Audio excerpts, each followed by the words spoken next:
Okay, so DM prep. When we last did some DM prep, I went ahead and was prepping a module that is really easy if you are brand new to DMing or are have some brand new players on your table, which is the Dragon of Icespire Peak. Gonna go in and show you some more quick things in there. Let's see, let's get that open. So this is what the screen looks like if you are opening your game. So last time we covered macros, we covered the transmogrifier, which is in the settings wheel all the way down at the bottom, transmogrifier. That allows you to bring things in from another game, and you can bring it directly across into your current game. Alright, let's see here. We covered making sure that if you are not using the Roll20 audio, you need to make sure and set your broadcast to others and receive from others to nothing.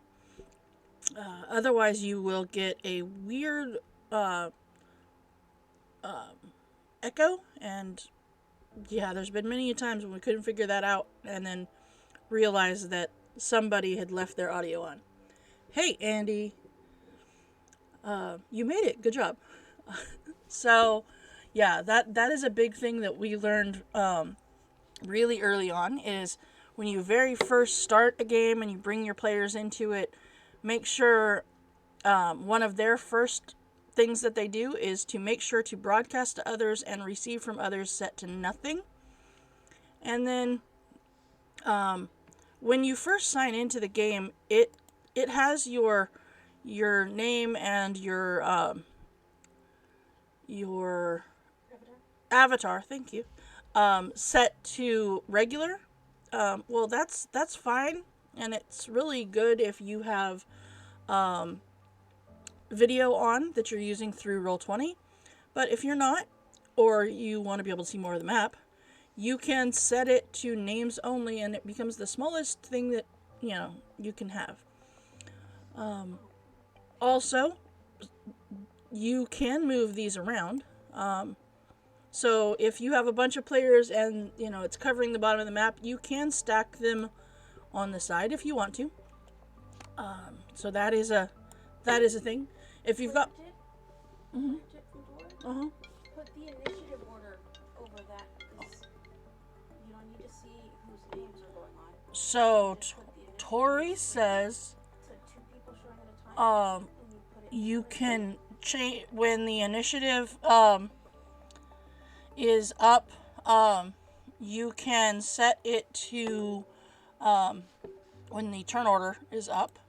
You can shrink it down to like 2 people so you know who's next, and you can move it down here, and then you have the turn order as it goes. Hey, Evil Andy. No worries. I actually have a bunch of things, but yeah, if you guys ever have any questions, please feel free to shoot me a message on Discord. Same name, of course. So that is a player tip from Tori, my wife, to shrink it down and put it over here. I only have one screen. The other thing you can do is, and I don't think I actually covered this, you can pop your chat window out. Since I have it on capture the window, it probably won't do it because you won't be able to see it. But if you double click on the little chat bubble here, it will pop out your chat, which will allow you to close that out, and so now your map can be bigger. Or if you aren't too worried about that, you can also put your turn order over there, which is how I do it a lot of the times if I pop out the window. All right, Nightbot, let's see. Are you good with? No, No, I am not. All right. Hey, I see Team Quinville, so clearly that one worked, but the other one did not. Okay. So, okay. That's a scary thought. All right.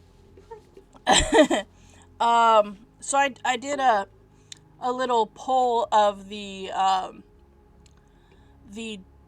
DMs that are part of kind of our Twitch family, and asked what things that they thought was essential Roll20 items that maybe made their life easier, or they had an epiphany when they finally figured it out, or whatever that might be.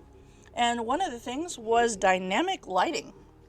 So dynamic lighting is kind of a cool idea, and I really like where Roll20 is going with it. You most likely will be seeing a little bit more of that on my stream when they get to that part, get to a section that will involve that. And dynamic lighting allows you to actually use the concept of dark vision. So that means that when the players are, perhaps in that dungeon that is completely dark, there's no light sources other than what the characters are bringing with them, you can actually have that be a thing that your players can actually see. Now, sorry about that. Allergies are kicking my butt today. One of the things that I think is really cool is that this is the difference between playing a game online versus playing a game in person, where you have, unless you have one of the systems where you slowly add the tiles as as your players move into a room, you don't have to worry about your players seeing ahead of where they go on the map. So there is definitely less of a chance of metagaming, knowing that there's a room coming up or whatever it might be.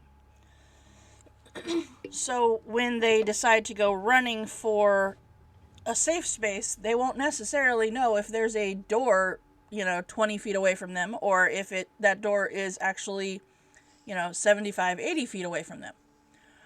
Is it going to take one turn to get there, or is it going to take several turns to get there? Or if you're a tabaxi, are you just going to get there anyway?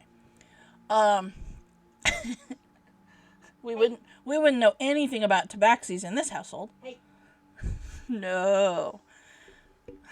I think I have said this before, but Tor is definitely a tabaxi rogue in real life. She, if you were a D&D character, what would you be? And Tori would definitely be a tabaxi rogue. Recruiter, because yes, she would be working for the factions as a recruiter. No, just for tabaxi. Oh, well, yes, for tabaxis. I would be most likely a paladin or a cleric. But that's just, I've got a little bit of a caregiver background, so yeah. That's an understatement, I know. Why are you talking to me? I don't know why I'm talking to you, because you're listening to me. You said so. I would hear you either way. I know. Okay. You're in the same room. As a matter of fact, we are in the same room, yes. Alright, so dynamic lighting, Roll20 has brought up to be something that is really easy to use and set up, as opposed to some of the other when it first came out. So let's go to well, this one's actually a really good map for this. So let's go to Nomengard. So when you as a DM, you will always see the map unless you set the map to be extremely dark, or the overlay to be extremely dark. You can do that. That is an option. But one of the things on the page setup is you can have the dynamic lighting lines restrict your player's movement. I have found that that's actually a really good idea. This will not allow them to walk through a door. This will allow them not to just walk through a wall. So that is something that is, pretty important. You will see on the page settings there is now a dynamic lighting. The difference between dynamic lighting and legacy lighting: dynamic lighting allows you to draw lines to be specific, and you don't have to change anything. Legacy lighting is the past version of dynamic lighting, as well as the advanced fog of war and regular fog of war. That would be where you would reveal as you go. But dynamic lighting reveals it as your player tokens move. Another really cool thing is Explorer mode. Explorer mode allows your players to kind of, in essence, do a mental map of where they have been. It does not allow them to see if any, people are within the areas that they've been, but it does reveal the map enough to be able to show where they've been and kind of let them know the path to maybe be able to get out. So I do like to turn that on. That is the difference between advanced fog of war and regular fog of war, as advanced fog of war did give you that revealed where you went idea. So there is daylight mode, which allows there to be added light.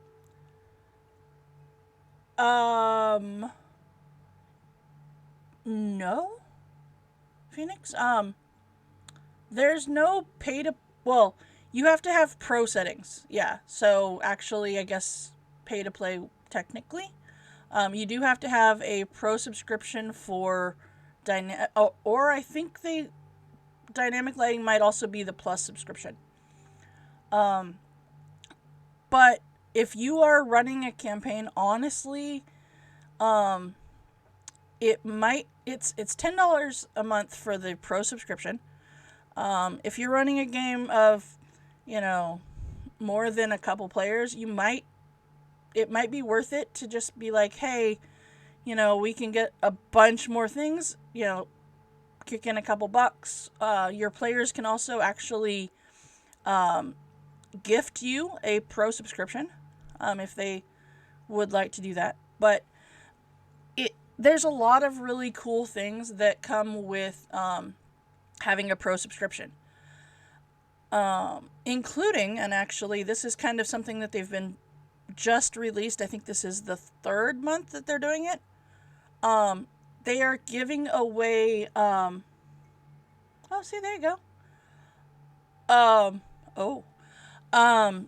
They are giving away things that have not been released on Marketplace yet. So let's see. I think the first month they gave away tokens that would work with Icewind Dale, so wintry type tokens. This last month they gave away maps and token stuff that went with ships and airships, which was kind of cool. Other things that the pro subscription will get you is to be able to share your compendium with more than one game, or more than 5 players, which is awesome. But it also includes the dynamic lighting. It includes, let's see, there's you can use APIs, which is cool. And that is how, I do a lot of the the macros and stuff, the token modifier, which is really cool. Yes, it is. It is really good to know the difference. So yeah, we'll go over and figure out exactly what that is as well. Depending on exactly how you want to run things, how strict you want to run things, you can have the lighting only adjust when the token is put down. So if the players, drag their token over, you can put, it so that it only updates whenever the lighting situation when the token's dropped. Or you can, have it adjust as it goes.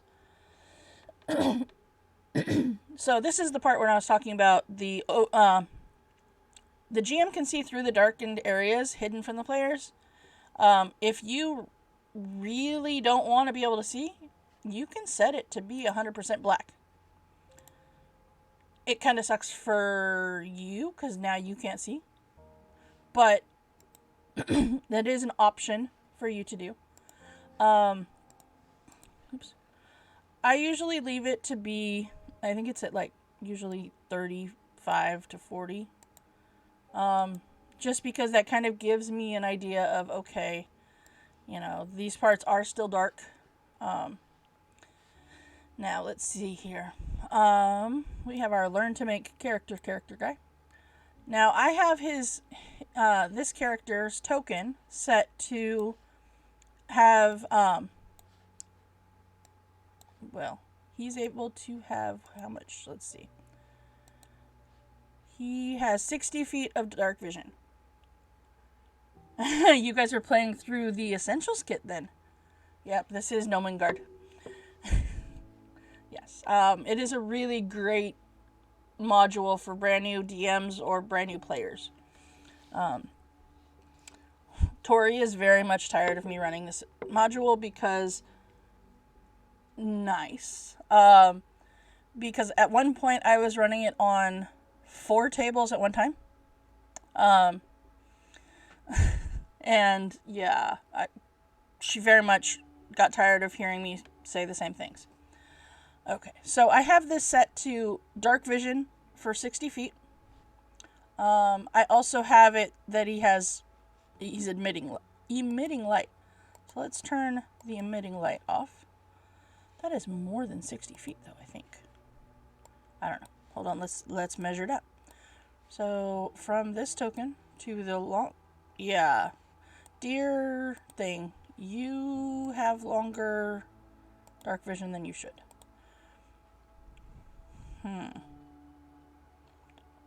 Advanced settings, maybe? Let's see. No. I'm not sure why you have more dark vision than you should. Let's set it to off and see what happens. Oh, that's why. Okay, so let's see. Let's reset darkness. Reset the fog. Come on. Alright, now it's just... Hi, buddy. You want to come help too? No? You're just coming for head rub? Okay, thanks. Okay. So we're going to turn that off. We're going to turn it back on. We're going to see if that changes anything. It does. Alright. So... let's see if we bring this guy back over here. Now, there we go. Now he only has... Oh, no, Dylan! Auntie Phoenix says it's treat time. Oh, no. Yep, here comes Ashy. So the puppy will get treats when she comes back in. She is currently outside. And we get to play the fun game of treat launcher, as we have such good hunter boys that they like to, well, Dylan just wants you to insert them in his mouth, but, Ashley actually likes to hunt the treats. So we throw a few treats over. There you go, buddy. You hunt them all up, okay? Alright, thank you, Phoenix. I'm pretty sure they're going to learn that when the streaming light is on, that means that there is the possibility of treats. So... they already think that They already think that me sitting at my desk means treats, so. Hey. Huh. Team Quinville's not watching you, okay? Okay. Why don't you have headphones on? Because I don't need headphones, because it's only background music. Now you can hear what I'm saying. Yes, I can hear what you're saying. I'm trying not to. Okay. Yeah, right. Dylan would rather you just insert them into his mouth. But Ashy is he likes to have them thrown and he pounces them. He's a good hunter. He Ashy would like food just. Yeah, Ashy wants the canned wet food just inserted into his mouth. We have their dishes are right by our stove, and he'll stand up and put his feet up on the side of the stove and be like, "Hey, Mom, just insert it right here. Don't need the bowl. I don't need the bowl." All right, so with this map, you see now that the token has dark vision, and as I am bringing it over, you can see that the 60-foot little circle bubble thing, whatever you want to call it, of light goes with him. Now, that's great if you have one person, or if your party's kind of sticking together. Having it be white light is totally fine. But what if you have another person? So let's say, Aww.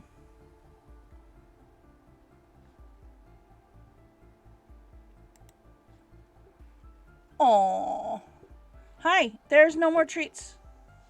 Hi, thank you. Oh, you coming to say thanks to Auntie Phoenix? Let's go, boys. They do have such great manners. Yep, they have such good manners. All right, so let's grab one of the Essentials Kit tokens. By the way, when you buy modules, hang on a second. Meds are here. Yeah. When you buy the modules, sometimes they will come with tokens. So let's use one of the tokens here. Let's use this elf person. So say you have a warlock or something that has extended dark vision, such as maybe a maybe a dark elf, so like, or somebody that has devil sight or something like that. When you go to turn on the dark vision, you go to their token settings, to the to dynamic lighting page, and if you want them to be able to see anything on the board, if you use dynamic lighting, and this means whether they have dark vision or not, they are not going to be able to see anything unless you turn on vision. If you have light sources on the page or whatever, no one will be able to see that unless you turn on their vision. So if they have night vision, you turn on that one as well. So this is where you would put the distance of their night vision. So let's say well, they have it listed as night vision. It's dark vision for D&D, of course. Let's say this person has 120-foot vision, okay? Well, we want to distinguish that from this other guy, right? Well, now they have, you can have it tinted. So let's say we're going to give them blue so that it allows us to know where their vision is versus where the other one is. So now you see that there is a blue circle that is a lot bigger than the circle that was from our other guy. Let's give him a tint as well. Why not? Let's say his, just out of curiosity, I'll see if it's going to make purple. It kind of does, but it's weird purple. But now you can see where his dark vision ends and where her dark vision begins. This guy currently still has his torch on, so you can see his little bout of light right there. So one of the really cool things is you can actually go in and see what your players see from their dark vision, from their token standpoint. And that is if you do Control L, it lets you look through their eyes. So this shows us that he can see very clearly in his little torchlight area right there. But then he has, for D&D, it is a series of black and white, but we want to make sure this guy can differentiate, so I made it red, up to that area. That means for the rest of the page, it's totally black. Now, if we were to pick up this guy and move him over, you see that he's able to see, because we did not restrict the lighting to the movement of the token. Had I restricted it, you would only be able to adjust it when you let go of the token. Now, he was right next to this person. We're going to see what she can see by doing the same thing, Control L, and you see that she can see a lot farther. That is both a help and a hindrance, depending on how many players you have. I tried to do the colors on a party of, I think it was 6, and it was okay, but it got very colorful when they got into little areas. No, you are not being a pest at all, Phoenix. And if anything, we feel like we're more of a pest on your streams. But no, this is very good. I'm definitely looking for Q&A stuff. So, feel free to ask questions. I appreciate it. All right. Okay, there we go. Get some music back in here. See, I love having you guys on too, and I really do appreciate all of you, coming in to hang out. I really want to be able to help. I really love to teach people, especially things that I have spent the time to figure out, and I, trust me, spent a lot of time trying to figure this out. Hi, Shifting to Wolf. I'm good. How are you doing?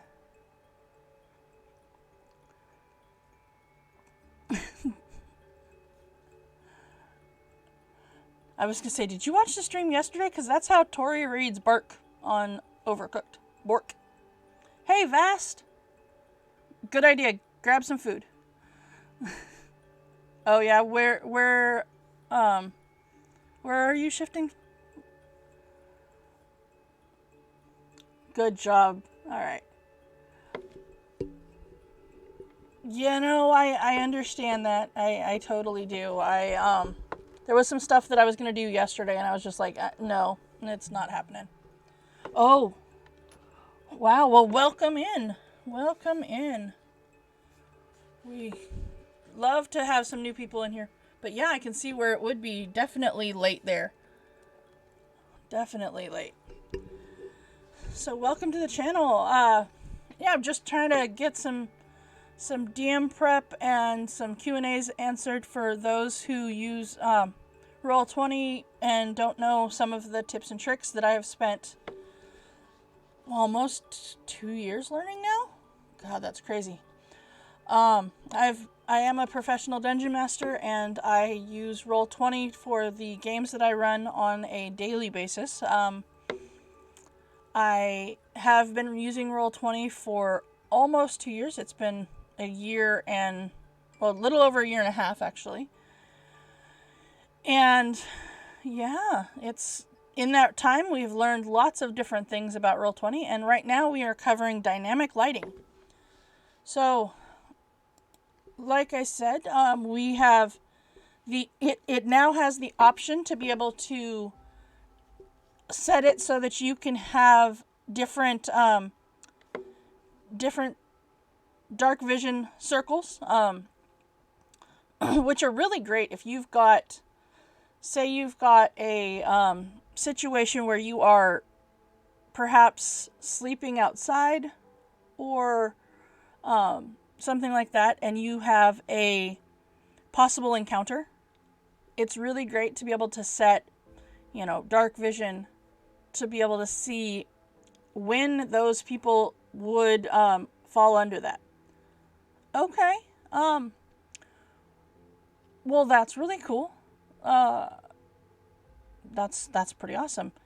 You should definitely figure out a way and get into a game. D&D is, when all of this started, my wife wanted to learn how to play, and I thought, okay, this was gonna be her thing. She was gonna do it. That was not something that I had wanted to do. I had heard about it and kind of seen a little bit, but never really got into playing or anything like that. Well, we went over to, at the time, a friend of ours' house, and they were doing a makeup game because my wife had missed some a game or two, and to make sure she was even with her party, they kind of did a makeup game. And so I was informed by the owners of the house that if I was there, that I needed to play. So I ended up playing, and that was an interesting occurrence, and kind of started picking it up. And before long, I started running games, and I learned very quickly that I actually very much like running them more than I like playing.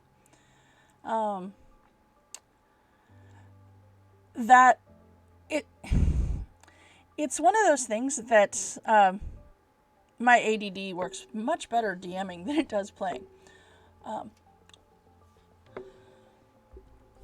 I understand the health problem stuff. We very much understand the health problem stuff. Well, I run, like I said, a couple of games a week. I actually run 5 games a week. And our sessions usually run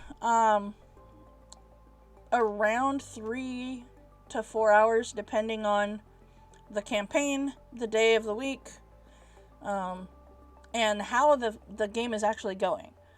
So, if you would like, you can, message me and we'll get you the link over to the Discord channel, and you can definitely, or click through, you can definitely come over and possibly jump into a game when you're feeling up to it, if you would like. That's the advantage to playing online as well. You can get up and stretch or readjust or whatever. As I personally do not use video chat, we only use voice chat. So that allows things like that to happen. Exactly.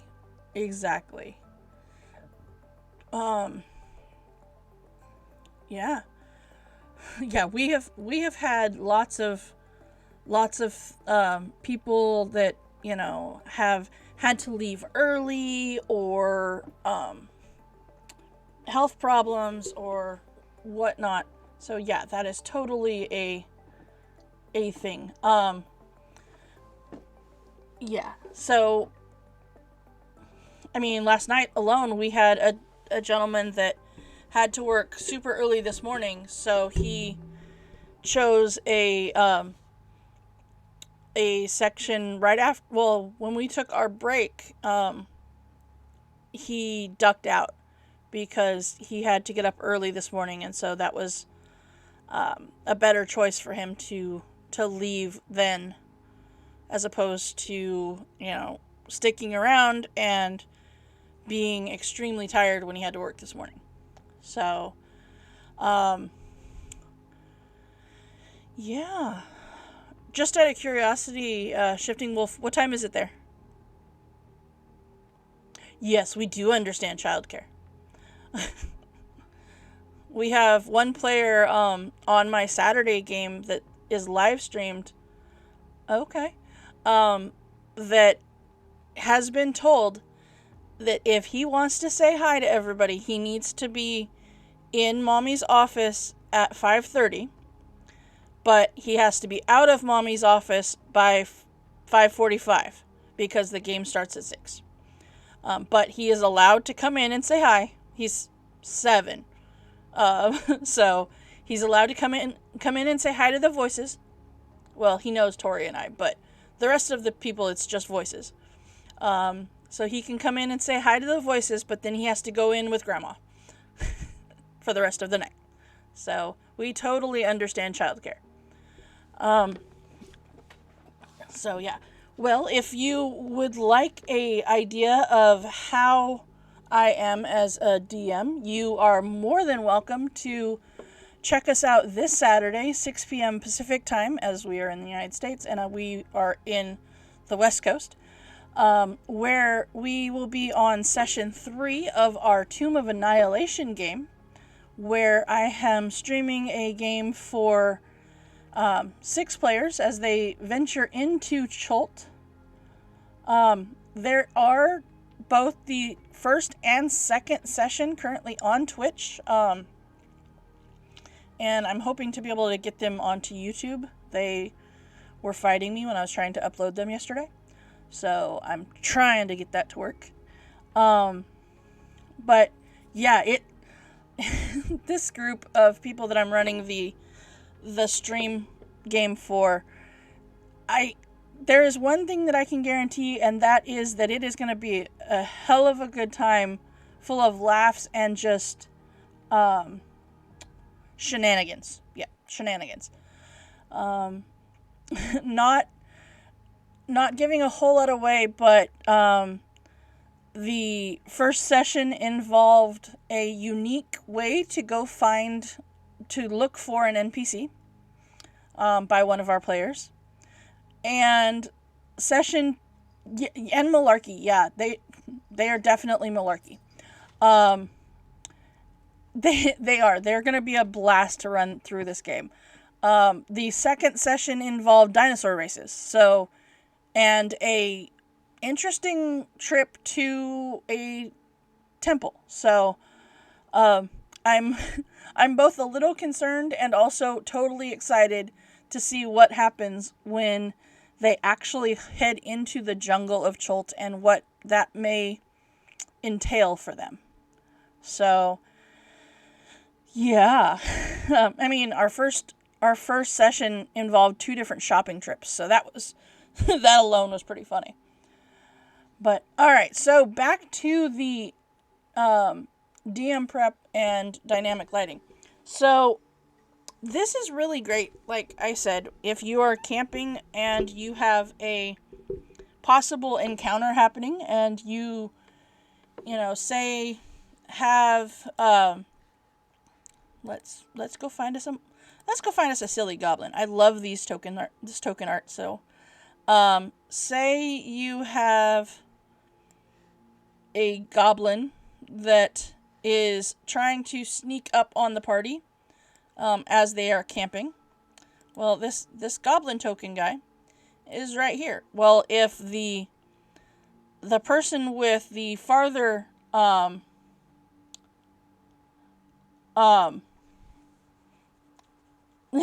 yes, the person with the farther dark vision, this is elf right here, would be able to see this person within their field of dark vision. However, the one with the shorter one could not. So it, it gives you that idea of knowing, okay, well, roll a perception check, and if the person on watch is the one with the shorter dark vision, he's not going to see him. Necessarily. Whereas if the person with the farther one, they have a better chance.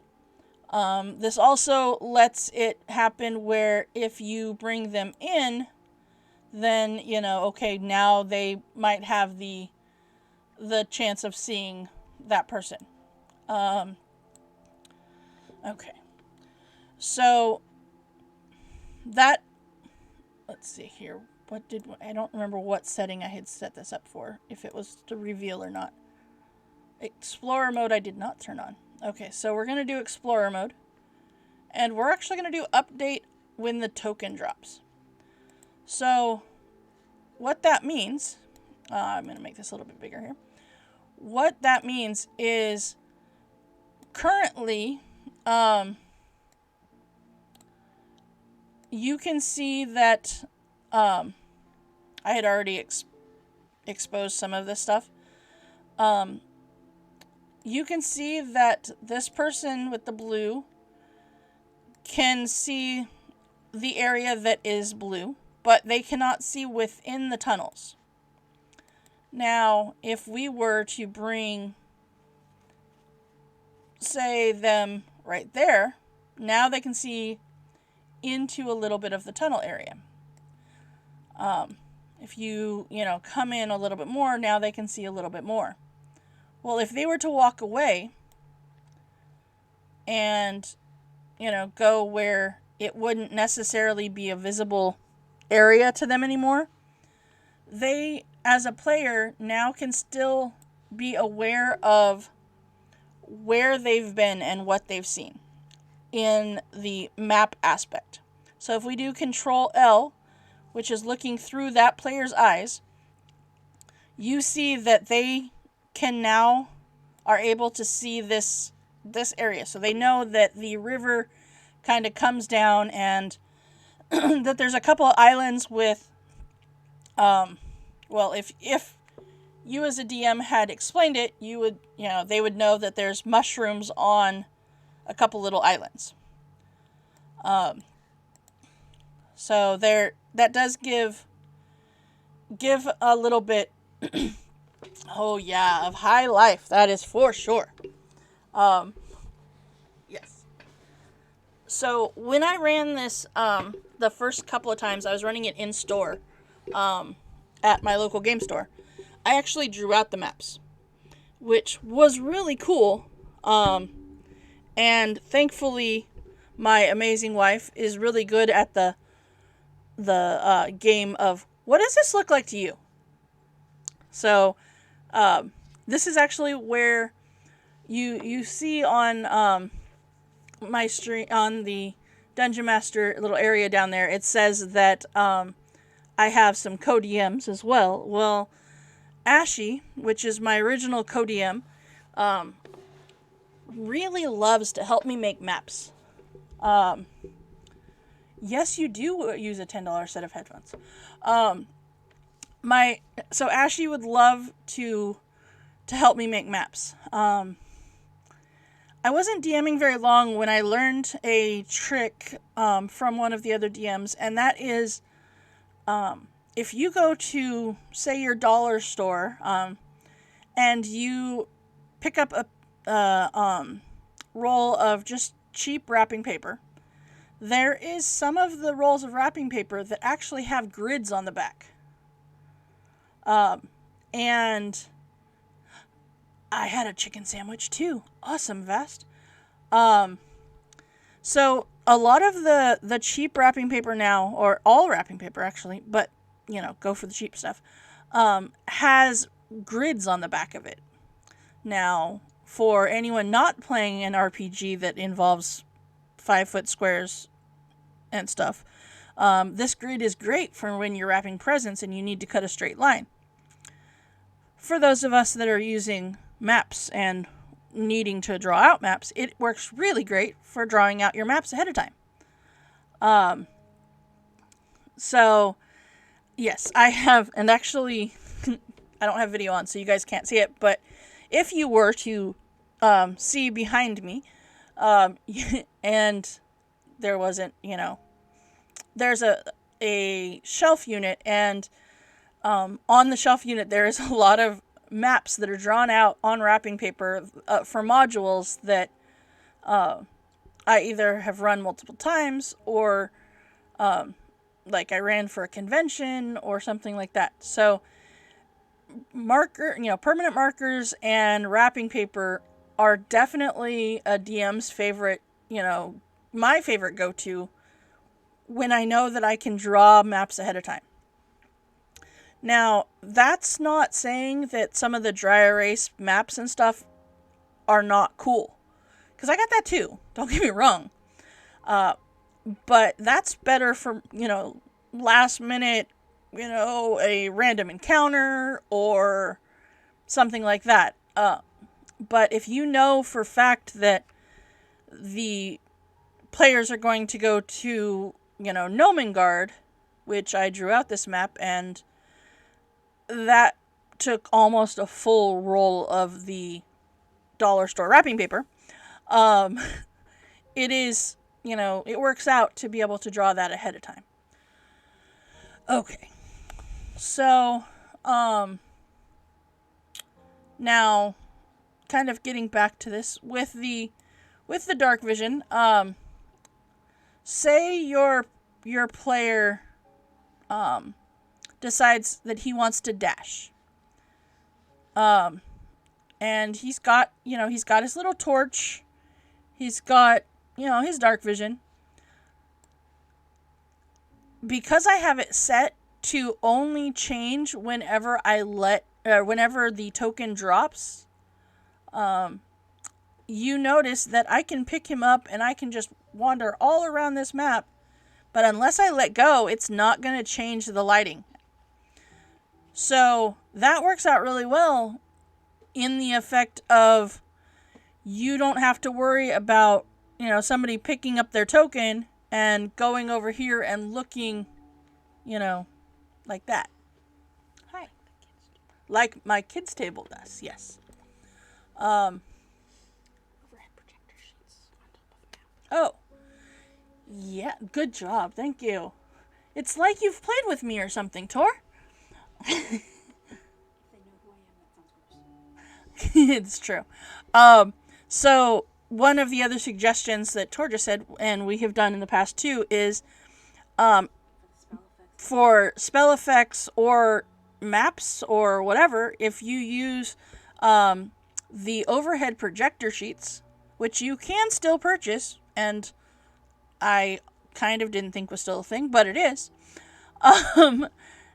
Overhead projector sheets, being that they are clear and can be drawn on with the wet or dry erase markers, you can make those be your maps or spell effects or whatever.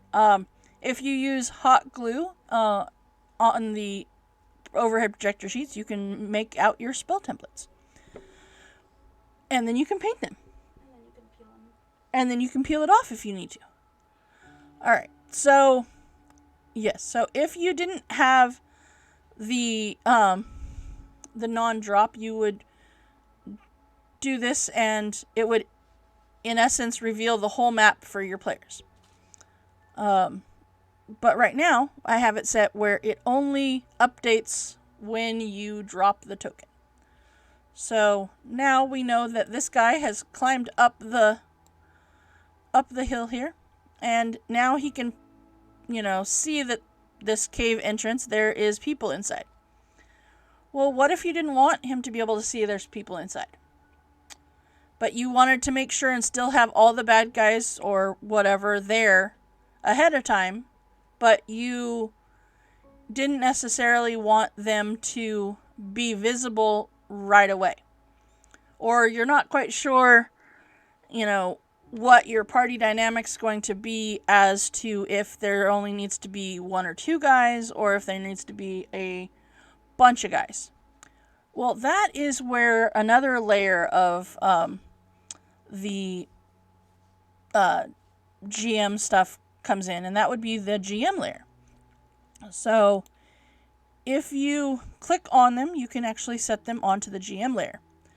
Now, if you purchase any modules that are already made within Roll20, and they come with maps, most likely you're going to see things on the GM layer, such as room numbers, or the how high this ledge is. That is all stuff that you can set up and it be on the GM layer. Now, this also means that you can make yourself a note on the GM layer. And let's see, let's go with a blue.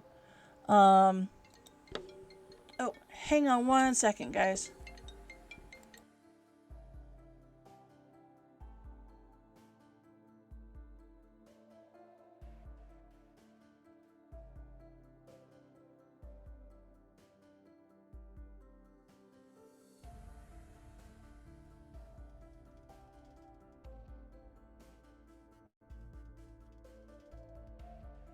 Sorry about that. The doctor's appointment reminder. Which is why we're actually doing this today instead of tomorrow. Normally, I'm going to try to do DM prep on Thursdays, as that is traditionally the day that I do not have a game. So I'm going to try to aim for that, but I have a doctor's appointment tomorrow, so that's going to be where I'm going to be at this time. So you can leave notes for yourself on the GM layer. Say you want to do, this is the dorm room or something. You can do a note to remind yourself that this is the dorm. You can kind of put it over next to the room so it's not going to affect you clicking on anything, but you can go ahead and set up your tokens for your encounter ahead of time on the GM layer. And they have made it fairly easy to be able to move these tokens to the other layer, to the layer that the players actually get to see. You can either click on them and go to move to token layer, or, and this is something that I'm still learning to do, and that is the advanced keyboard shortcuts. These are really cool. They have the hotkeys where you can switch things to the map. You can switch yourself to the map layer, switch to the GM layer, dynamic layer, but you can also move items as well. So if you want to move something to the token layer, all you have to do is click on it in the GM layer and click the hotkeys, which are in this case LO, and it will move it to the object layer, just like that. All right. Let's see. The dynamic lighting layer, which is the one that we've been dealing with a lot. Some of the modules, especially now that dynamic lighting is a thing, are already coming with the dynamic lighting lines already installed into the modules. It's kind of a pain to go in and put them in yourself, but if you're using dynamic lighting, it can be worth it. And for people like Phoenix, that are very used to doing things on drawing things on the computer. This, you I'm sure would have no problem doing dynamic lighting, as it is just as simple as drawing a line wherever you want to not have your players be able to see it. I like to use very vibrant colors because it makes it easier for me to see. But, it is up to you if you want different things to mean different areas or whatever. You can do that. One of the things that I like to do on this map especially is if your player is down here and you know that it is 30 feet from this point where the character is to this ledge up here, he's not necessarily going to be able to see into this room from down below because he's 30 feet away or 30 feet down, right? Well, that's easy to fix with dynamic lighting. You draw a line. I like to make it maybe extra large so it's easy to be able to pick up later. And you draw a line with a little extra arm so you can pick it up. Now you notice his red light of where he could see is no longer in this room. So that means this guy cannot see into this room. So let's use an example of that over, let's see here.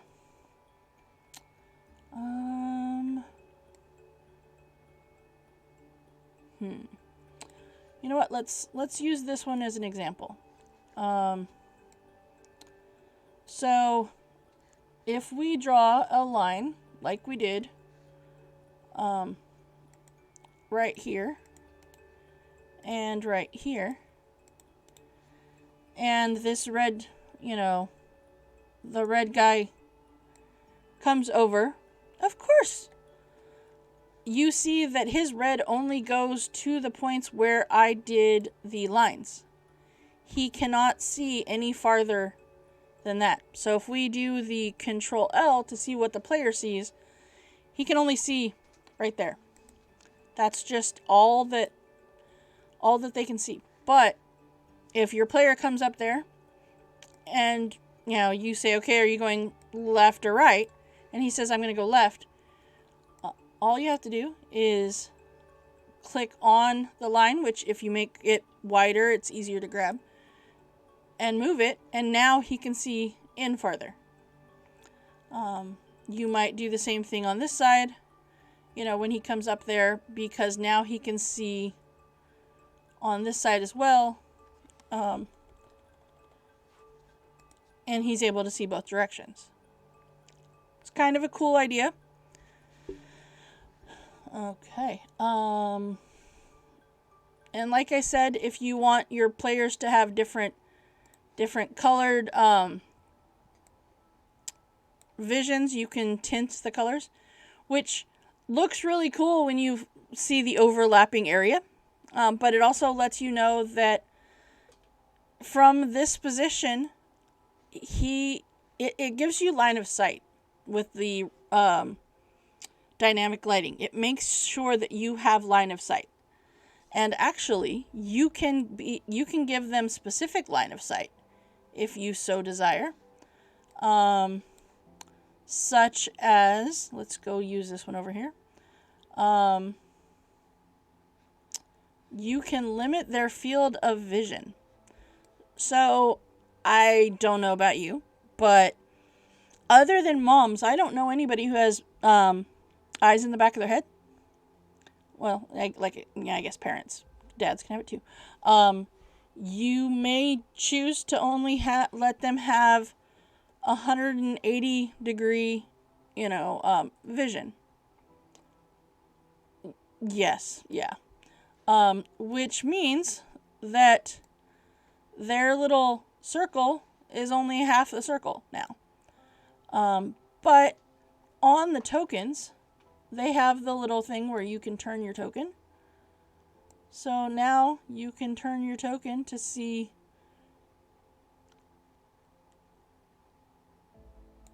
that's true. Nice.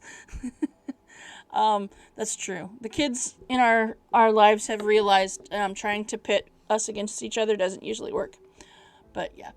So you can do that as an effect of if they only have, say, 100 degrees, or whatever, you want them to have, you can do that.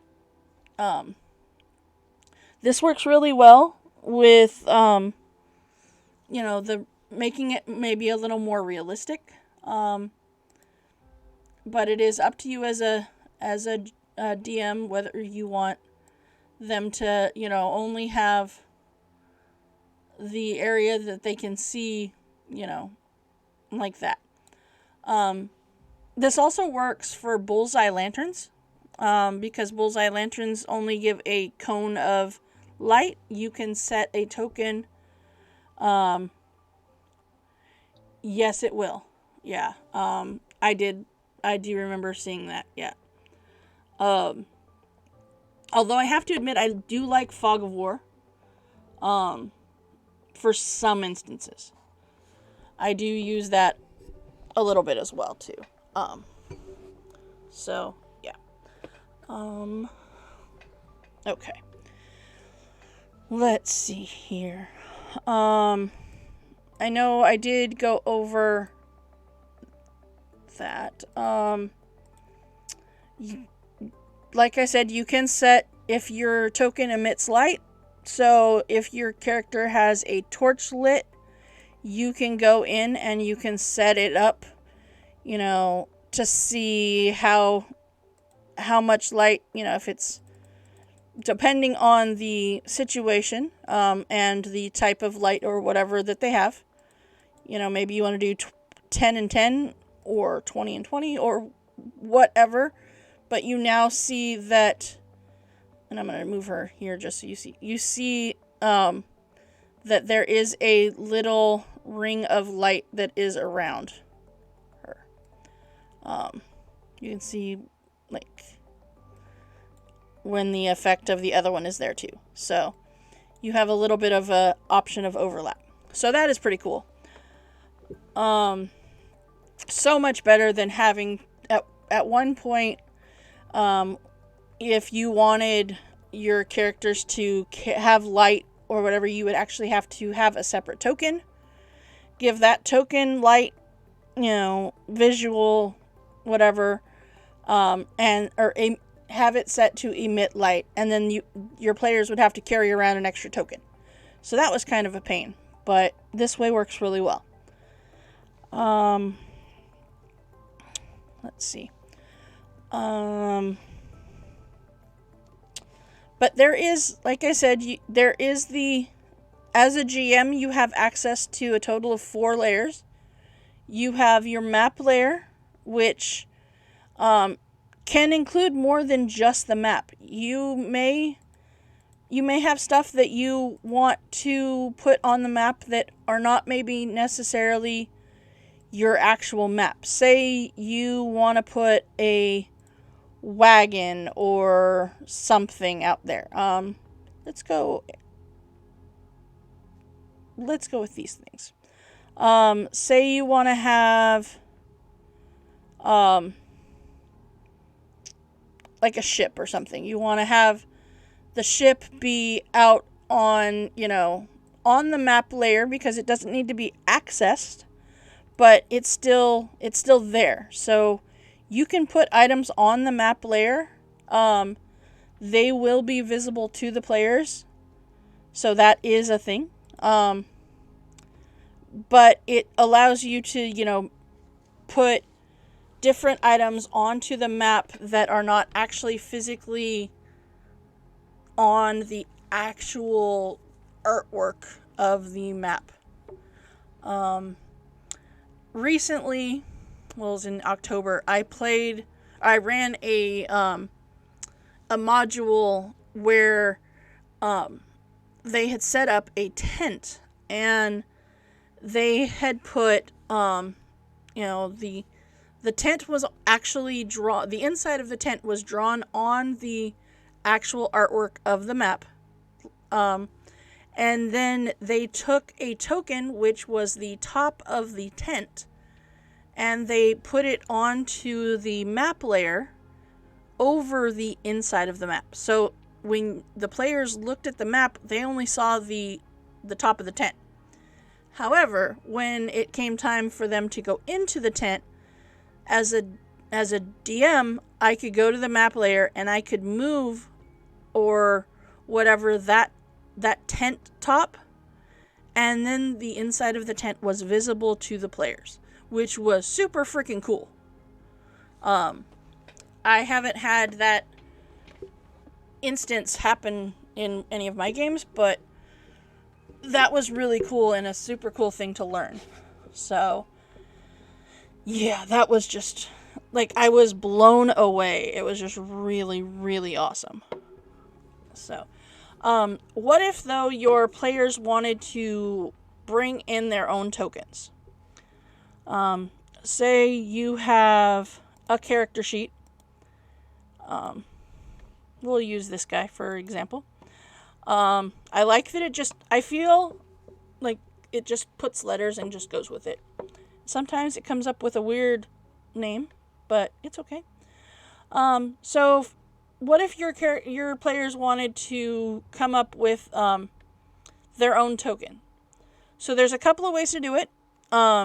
From the player's standpoint, if they go to edit, they can drop a file from their computer or whatever into this section, which will give them an avatar. Let's see. I'm going to grab one right now. I'm going to grab... Oh, yeah, let's use this one. I'm going to grab my logo.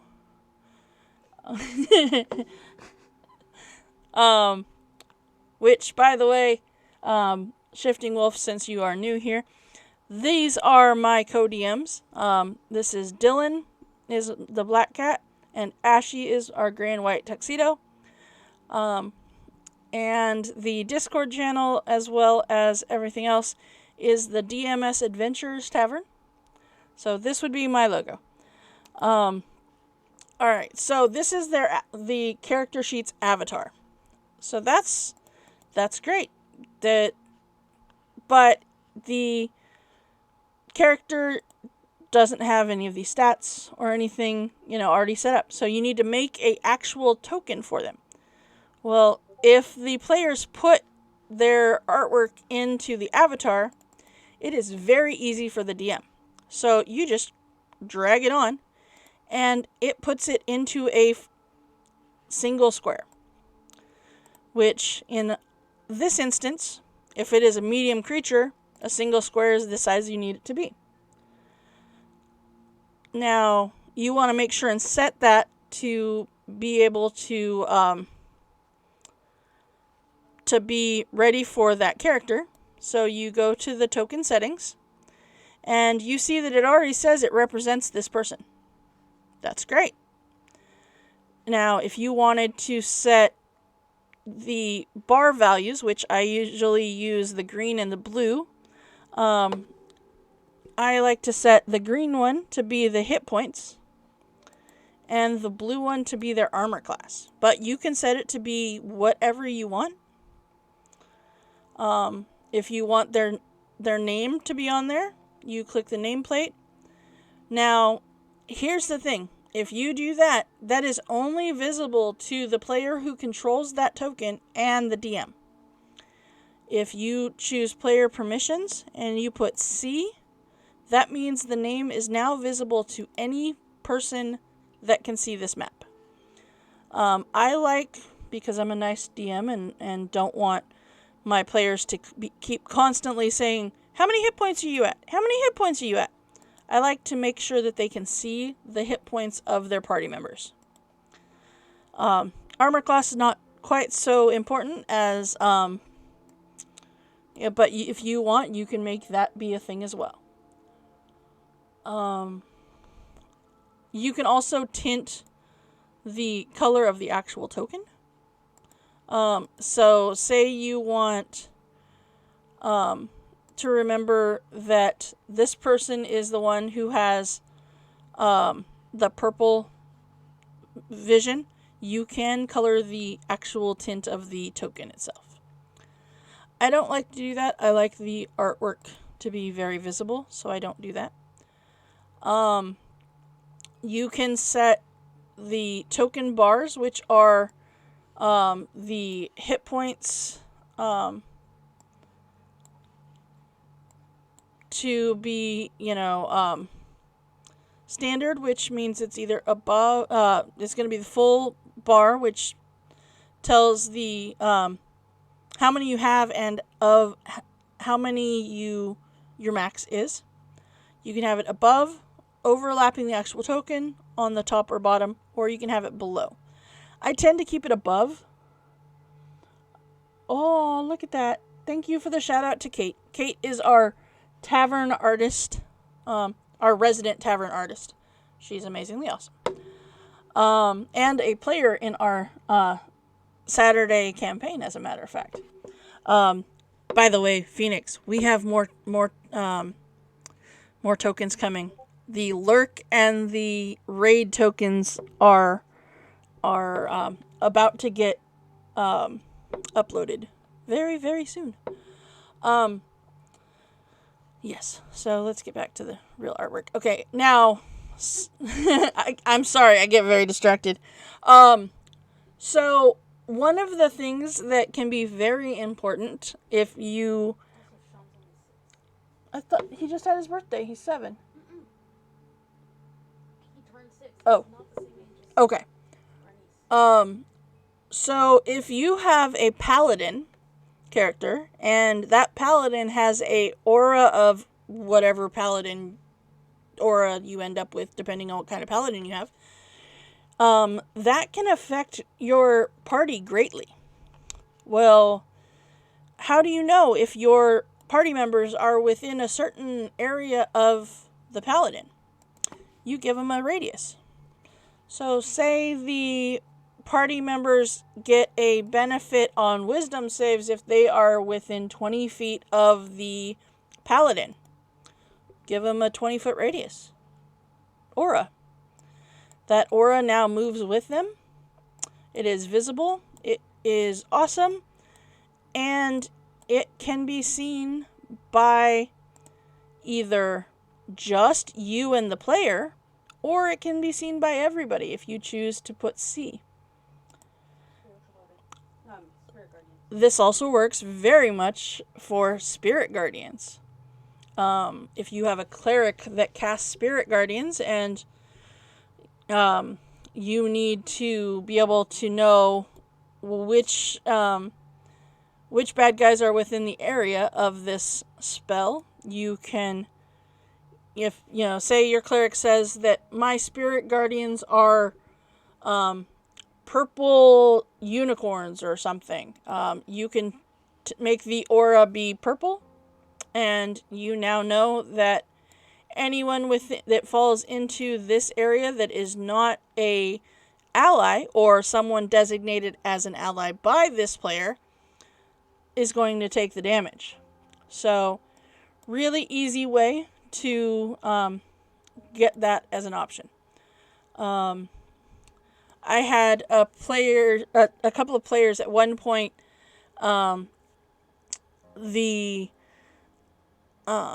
cleric, they were going into a not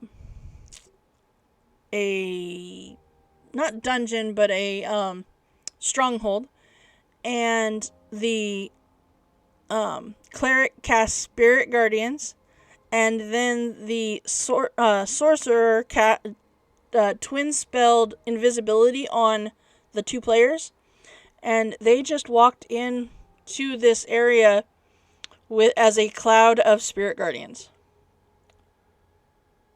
Right, purple unicorn Spirit Guardians, totally a thing. Yes.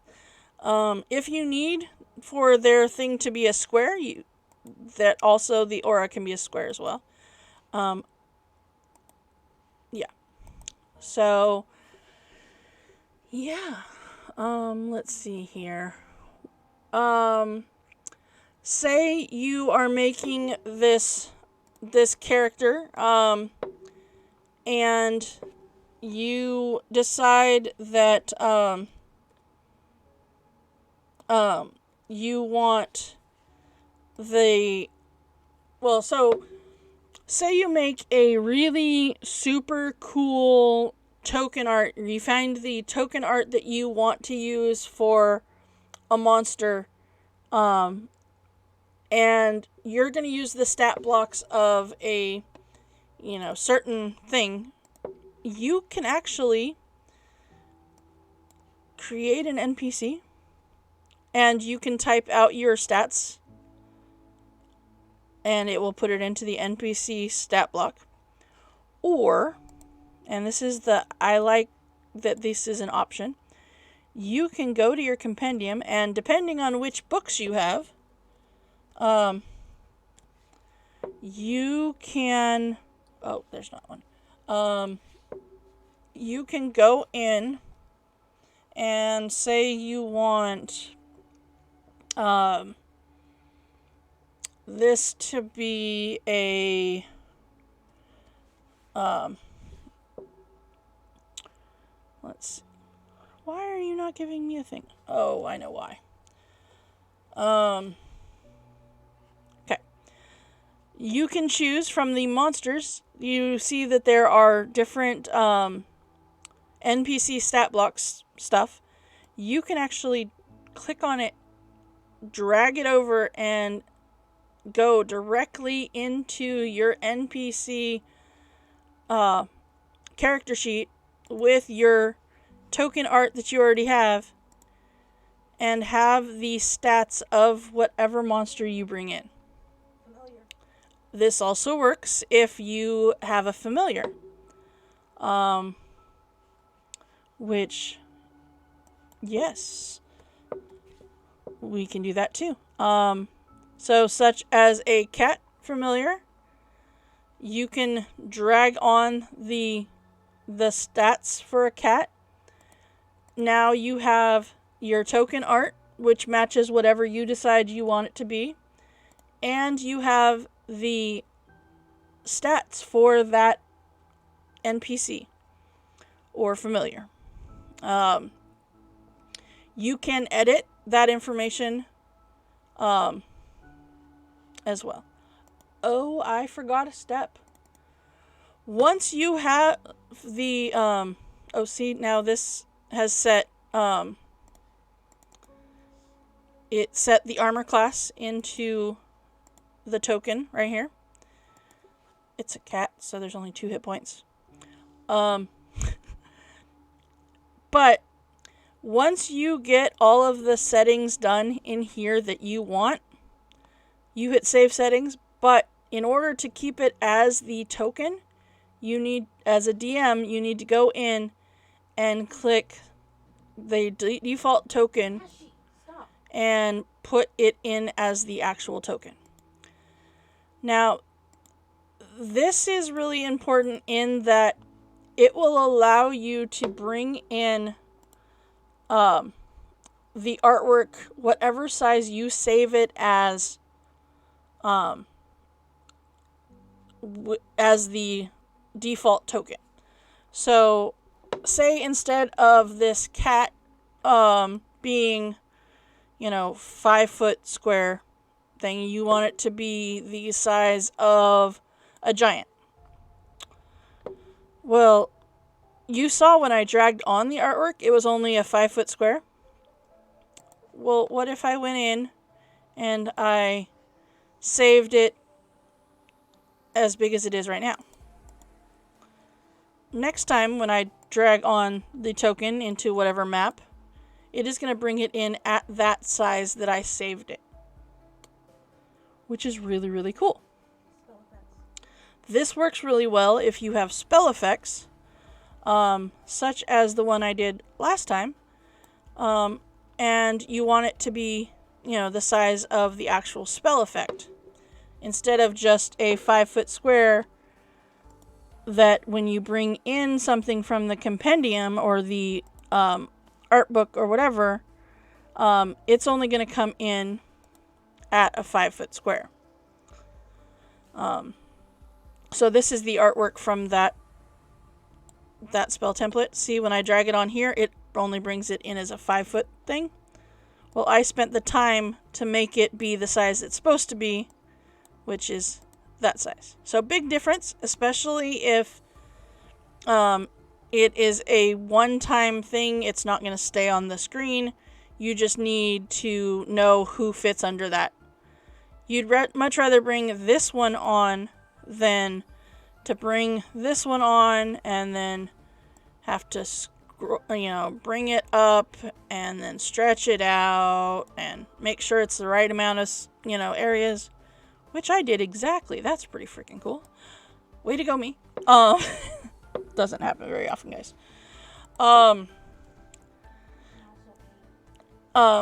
And also with those spell things, like your token and the vision, you can also turn the spell effects.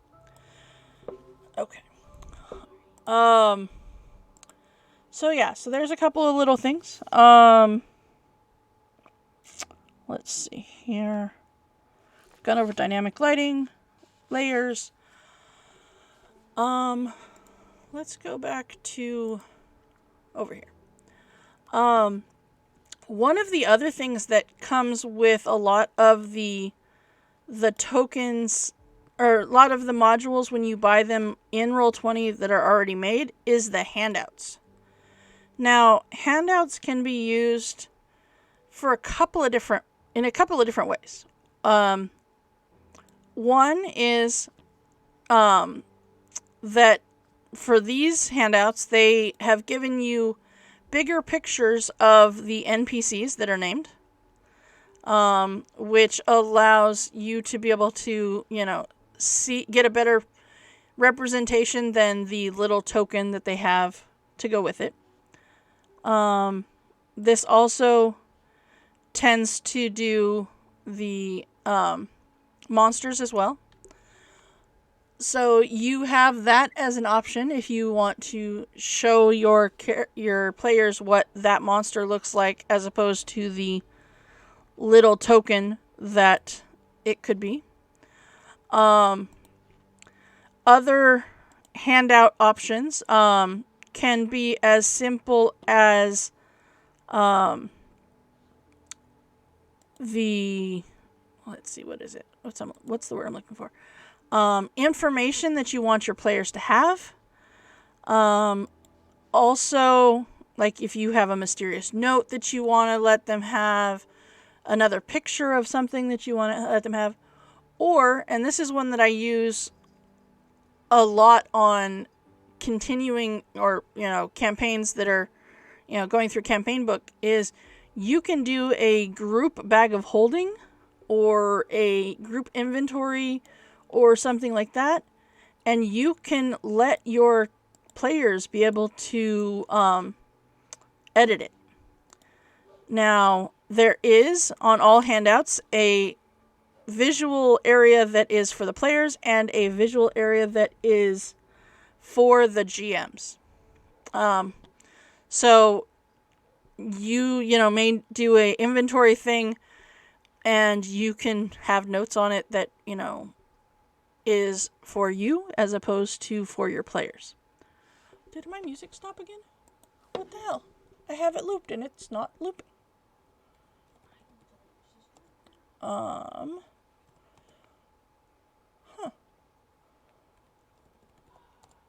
don't know why it's not wanting to loop. Loop, I tell you. Thank you. Alright. I'm not sure why it's deciding it doesn't need to be playing anymore. Hey! Okay. Yes, okay. So, what I do, is I actually have, not just 2 instances of Roll20, is I have, 2 different browsers that I use. So, I don't just have the browser. So I use, because Roll20 really likes Chrome, I use the DM version of my game in Chrome, and then I use a another account on a separate browser window to have the player version. So being aware that the accounts on Roll20, you can have a free account. I ended up having what is in essence my personal account. Oh, okay, sure, Tor. Everybody stretch. Everybody stretch. Stretch. Don't break yourself this time, Phoenix. Ow! I just broke myself instead. Okay. So I have my personal. What? Yes, I usually also have one of you guys streaming in a tab. But, that's beside the point, because I'm a nice person and I like to follow and lurk in the non-creepy way. And sometimes in the creepy way. But I like to have the second option in a different browser window, because anyone who has used Roll20 in this last year knows that Roll20 has been dealing with some growing pains here and there, especially on high traffic days, which can lead to issues in certain cases, which will cause you to have to reload your game. Now, if you keep both of your windows in the same browser, that will mean that when you reload, it will reload both games, and then you have to go through the whole trouble of resetting it up to have both windows. If you have it in a separate browser, or a separate actual browser, so like for me, I actually use Microsoft Edge because it's on the computer, and why not? And I'm not actually using it for anything other than that. I have heard Firefox works really well with Roll20. I don't know. But so what I do is I stream the version of the game that I actually stream is the one that is on the Edge. Yeah, Firefox works too. I just happen to, the computer came with Microsoft Edge because it's an HP computer. So I'm like, why not just use that? It's there. And it hasn't caused too many problems, so that's works for me. Evil Andy, the reason I had suggested that, honestly, was that way, if for some reason your players did have the stream up, they would not be able to see the rest of the map. So like in the instance of Nomengard, where we were before, if your players were, watching the stream, they would still be able to see this other stuff on the screen. If you're streaming your actual DM window. If you're streaming the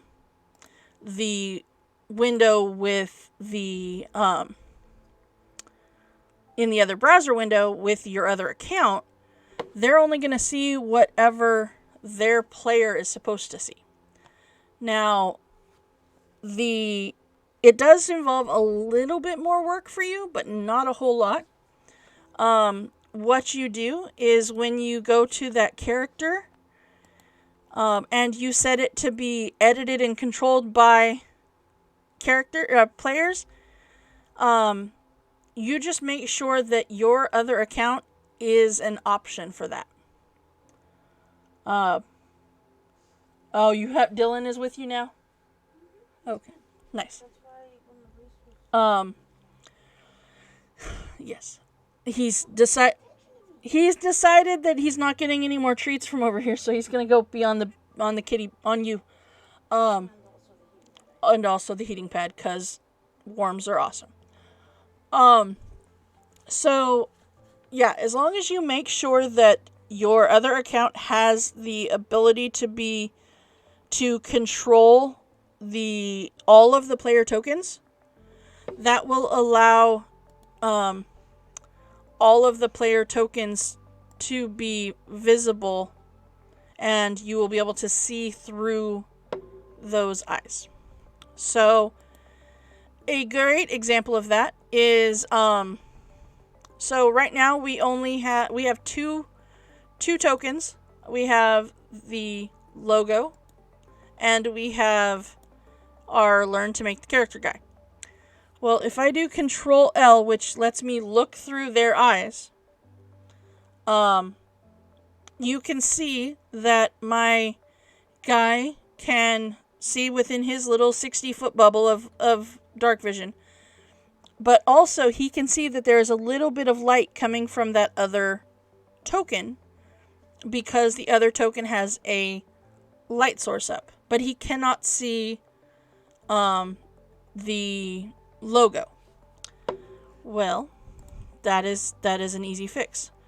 On this character sheet, if we go to edit and we put controlled by all players, or if I had them in the actual game, I could specifically choose them as a player.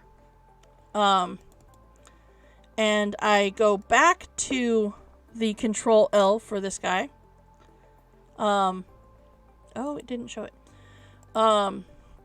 You would also be able to, on his screen, he would also be able to see the dark vision for whatever the other token was using. So that is an option as well. Does that make sense, Andy?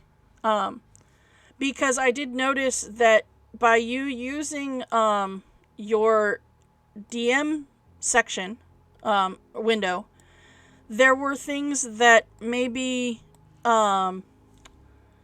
your players don't need to see right away. And that would be when you drop down the...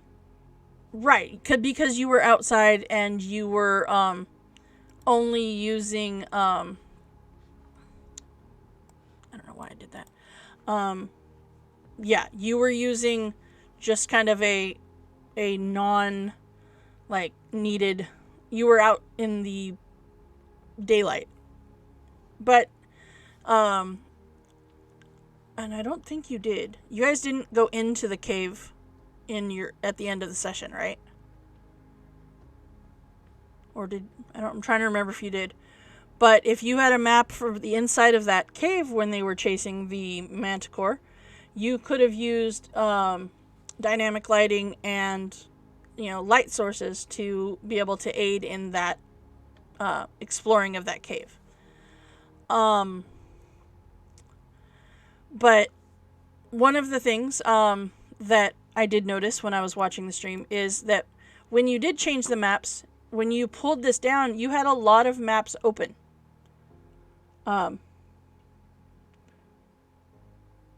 There you go. I was trying to remember. It's been... yeah, I had lots of things going on. Okay. So, one of the things that will help you to have Roll20 cooperate a little bit better is if you archive pages. Now, this has been really important for campaigns like my Saturday Tomb of Annihilation.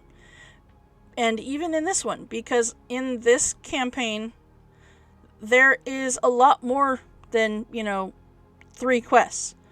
Well, they have maps for all of the other different quests, including a DM screen landing page and stuff. I've got some random battle maps in case we need it. But if you archive pages, that means that it is less things for Roll20 to have to load every time the game is started. In order to archive the pages, all you have to do is go into the page settings and go to archive page, and it will put them into this little folder of things that don't have to be opened right now. And then whenever you need them, all you do is go to the archive and choose restore. And that random battle map right there is right back where you had it. So that would be super helpful for you.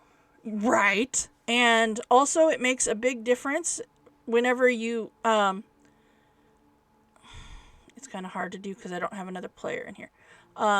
If you need, so say, if your players say the thing that makes DMs both happy and also cringe, and that is split the party, you can actually split the party on Roll20. It's a little pain in the butt for you as a DM, but it is a possible thing. In order to do so, the name that is down in the bottom, down here, if you take that name of your player and you move it over one of your maps in the little map drop down, it will move the player to that map independently, move them there, where all of your rest of your players stay with the player ribbon.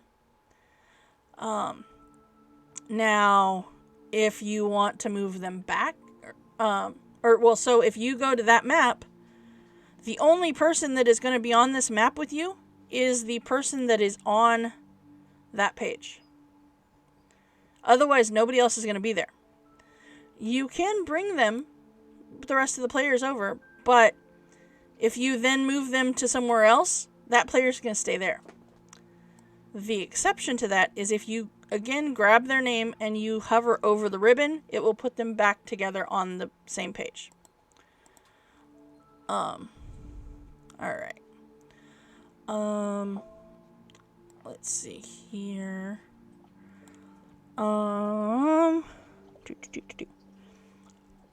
Okay, so what if you are running a map, like a one-shot, and the or a module that is not all set up for you on Roll20, and you need you use the artwork that is provided by the module artist, except that they didn't give you a clean copy of artwork. It has the grid lines on it.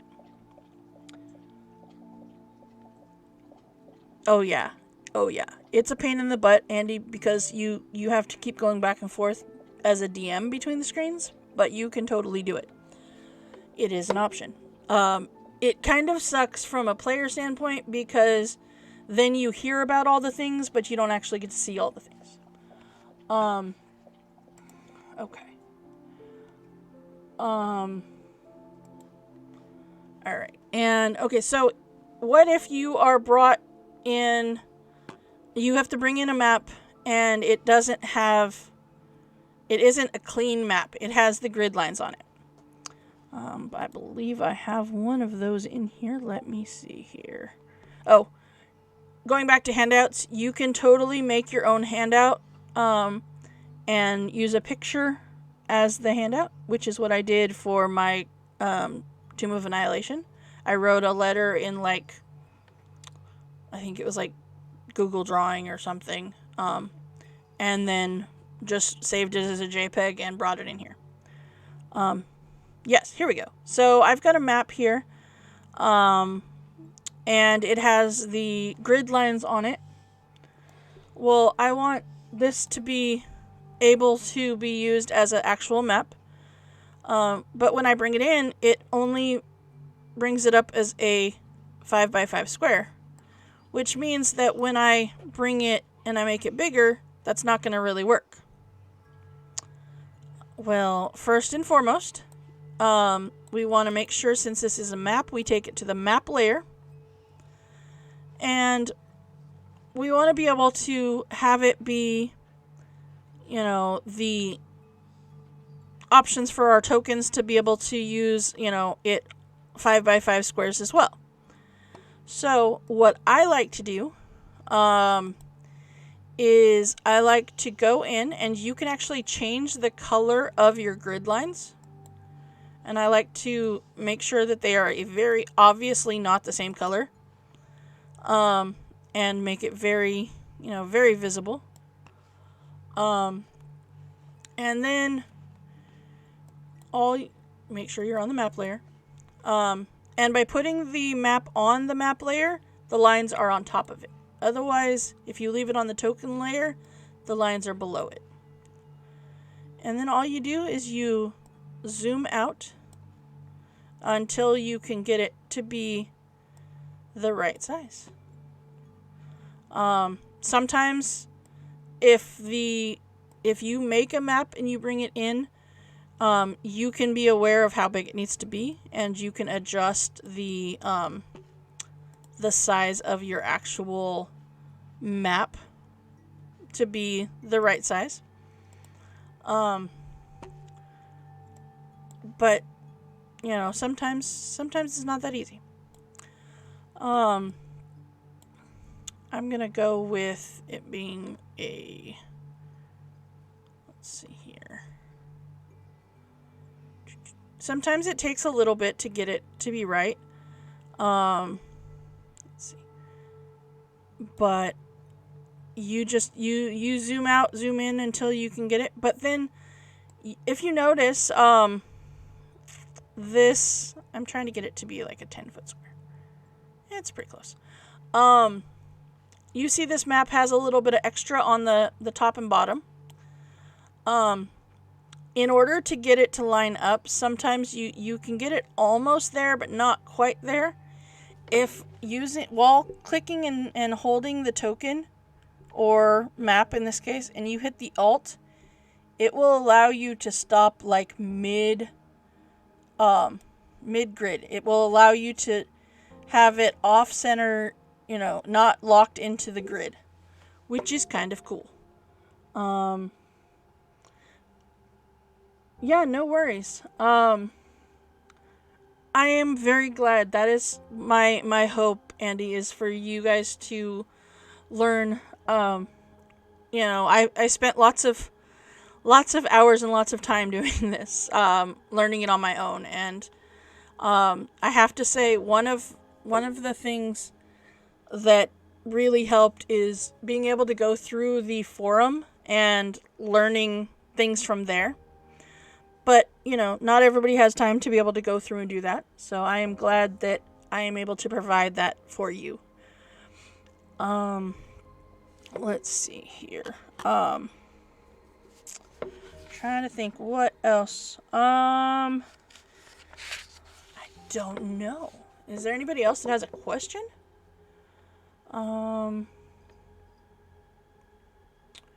If not, I'm actually going to go ahead and kind of transition to some actual DM prep of my own.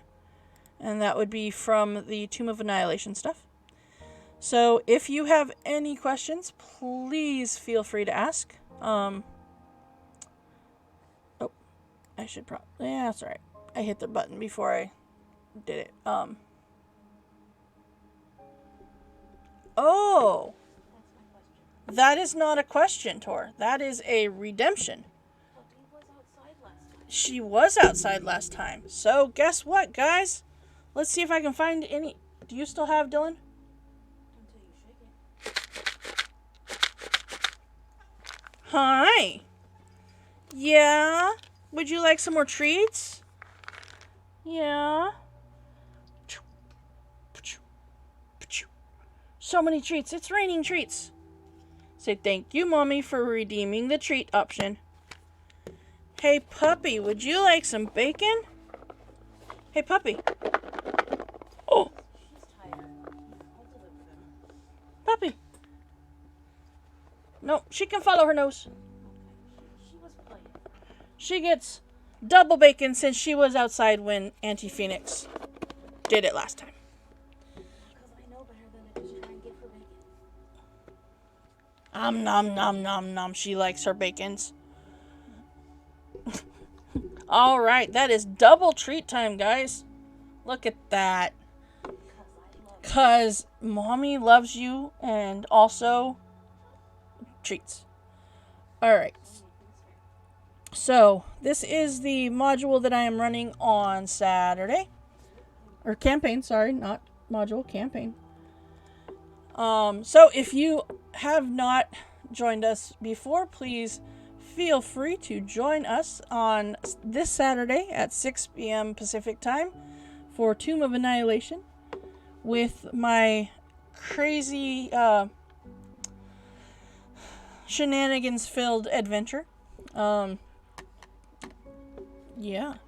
They might just, well, depending on any sidetracks, might just make it into the jungle this week.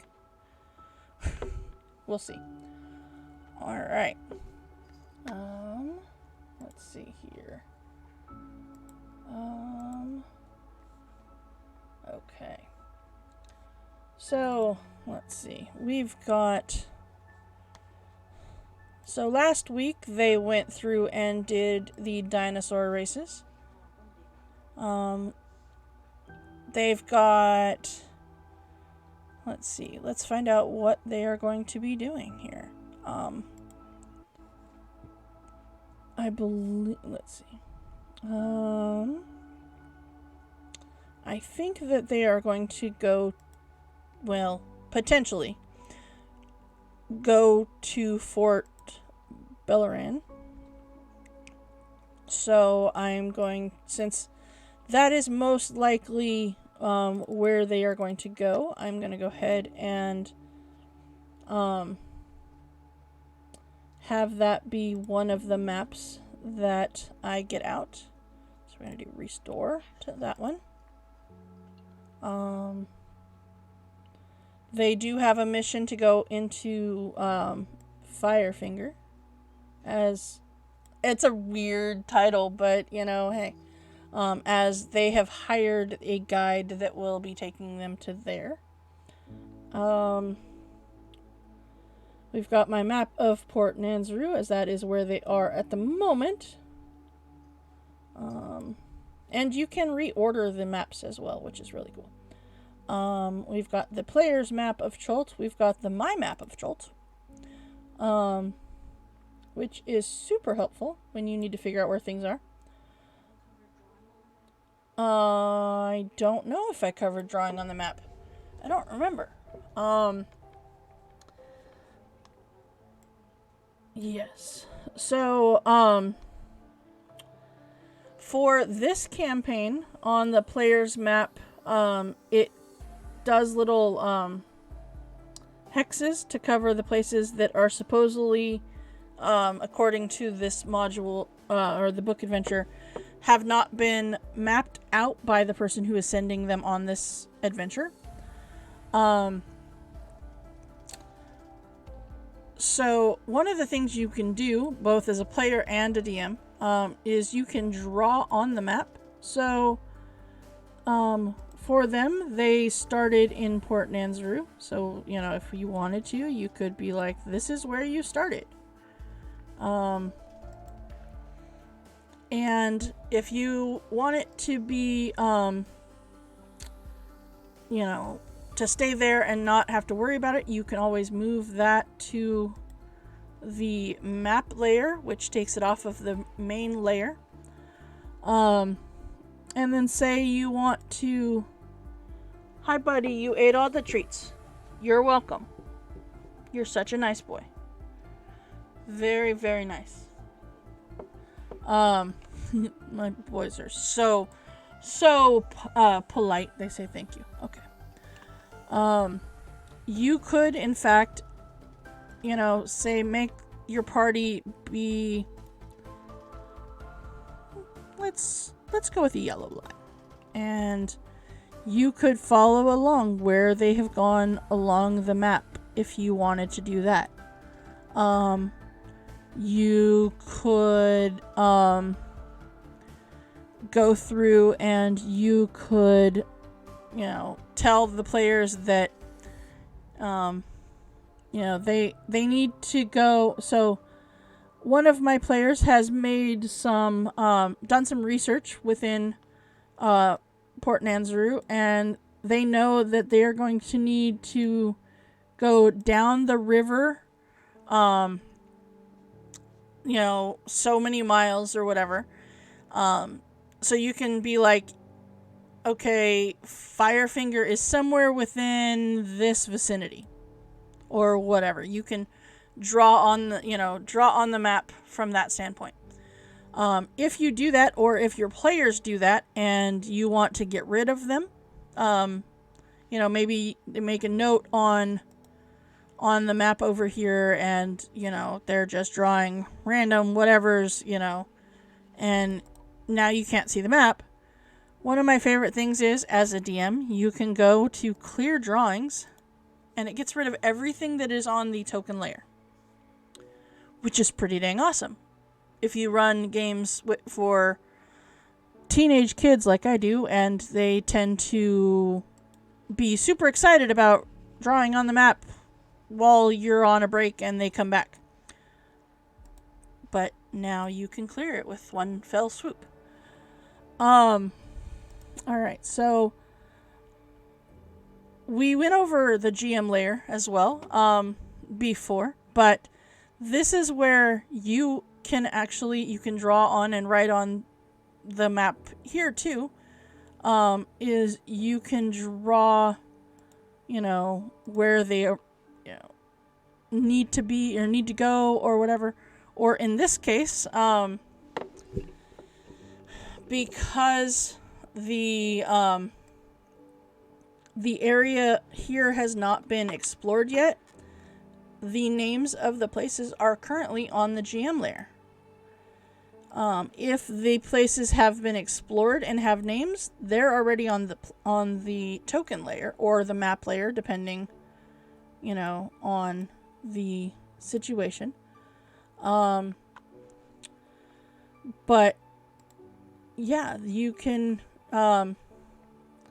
So in this instance, whenever they go through one of these hexes, all I have to do is move it to the GM layer, and it will reveal what is on the actual map below the hex.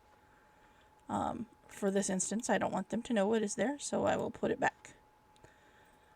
But that is a way for you to be able to do that. So we know that most likely my players will be going to the fort up here, because they need to go get a permit to be able to explore the peninsula of Chult. And we know that they need to go somewhere within this area.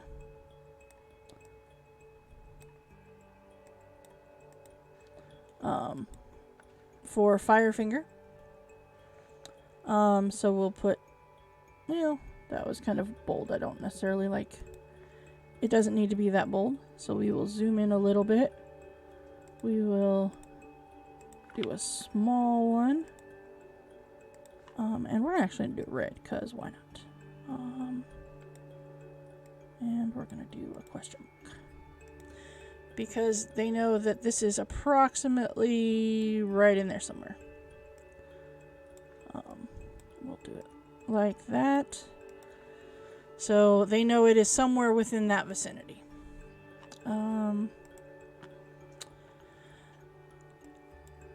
We kind of went over handouts, and sometimes handouts can be just as easy as it being maps. So, like, right now, the players happen to have a map of, let's see, they have, no, not that one. They have a map of this map specifically. Player's map of Chult. they have this as a handout right now, which allows, them as players to see what the map looks like without me taking their tokens or themselves to this area, which is great for right now. Not so great later because the handout map does not change. So they will just have to remember approximately where they are. But this, one of the things that I will be doing, and I haven't figured out exactly what yet I'm going to be doing, but on maps such as this, you could make a token that will represent the party, and you can move it around the map so that you know where the party itself is, since they potentially will be traveling together. As this map,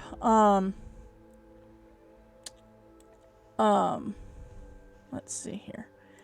It actually comes with some that will allow you to represent the party. Here, and it does give you that option, but I'm probably going to come up with something else. Since, our resident artist is amazing, I will probably ask her to make something like that. But yeah, you can. So in this instance, 1 hex is 10 miles. So it's easier to just make a player character's token here thing than try to figure, this is not something where you can just put your character tokens on it. Okay. So let's see here. We've got all right. Let's see here. It doesn't seem like we have any other questions. Let's see. Yeah. So I'm gonna actually take a break for a few minutes. We will be right back, guys.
right, we are back. Okay.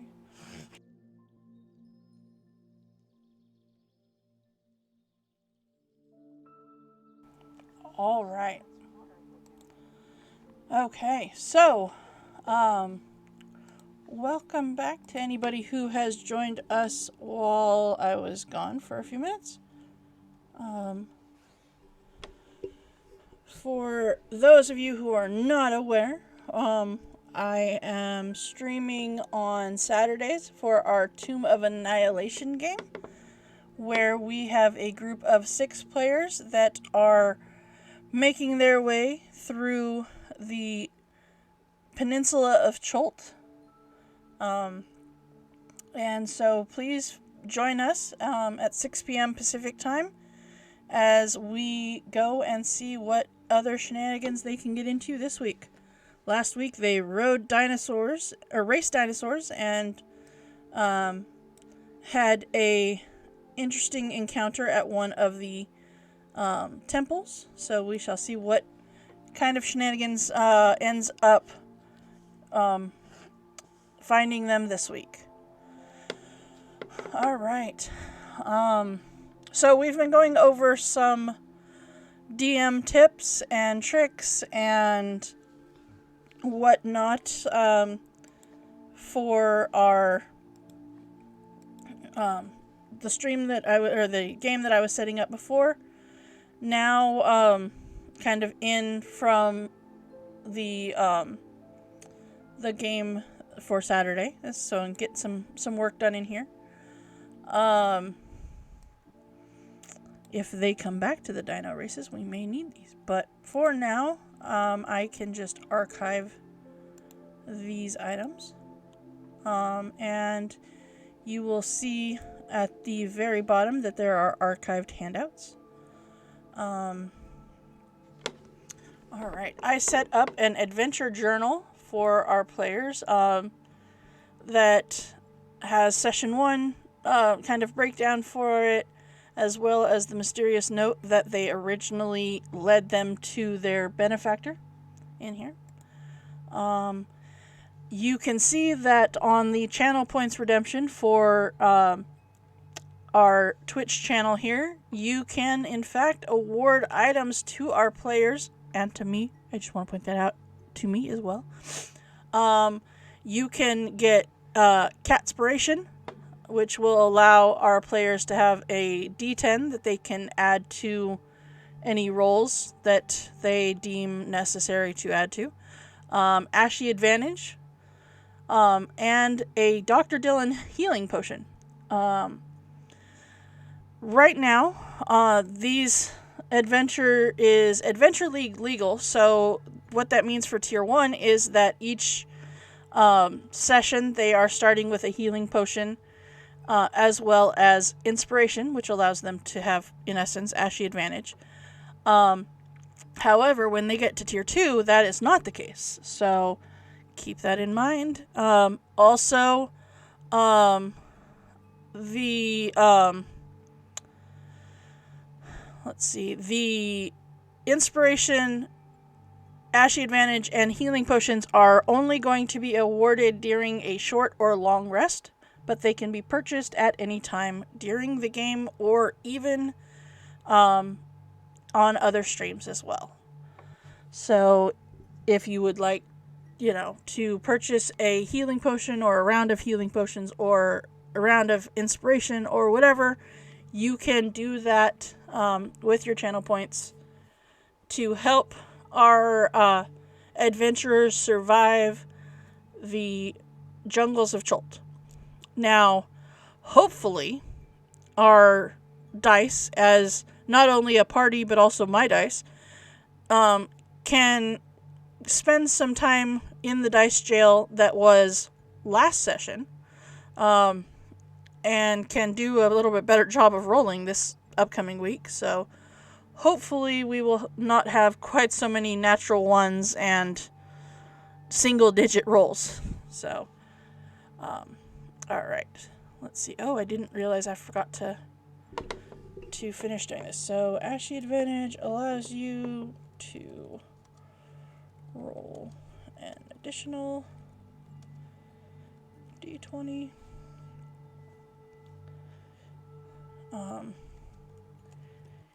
Either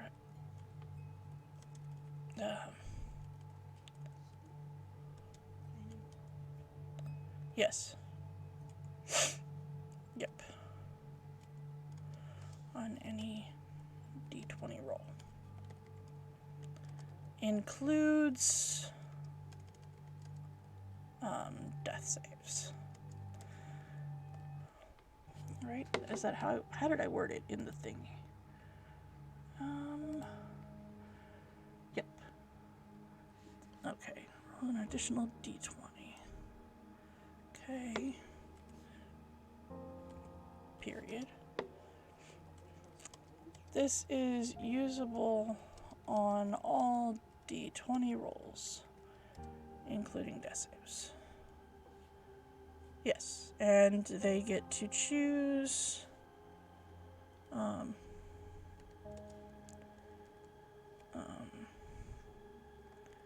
you choose which roll to use. Okay.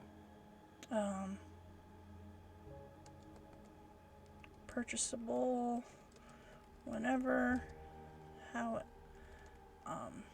no, purchasable at any time, however, only rewarded during a short or long rest. Okay. And we're gonna make this bold. And this bold. And then Dr.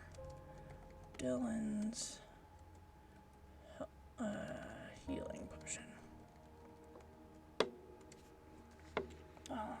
Let's see, how did I word that one?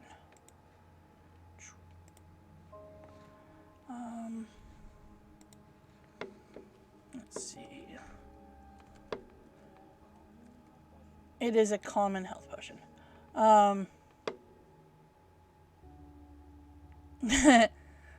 Well, if your players just like to run amok, then that works for them. Sometimes I do that, though.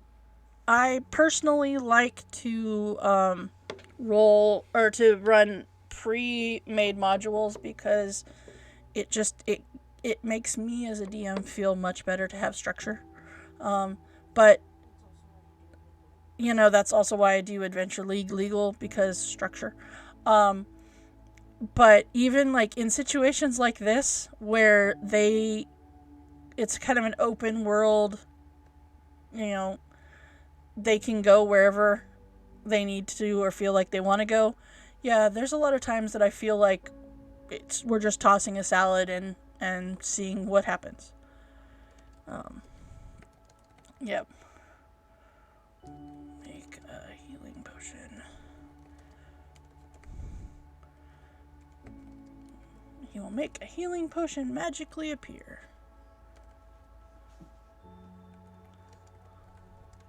Within a character's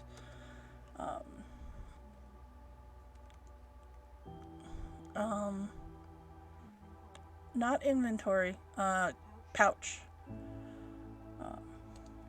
Purchasable as well whenever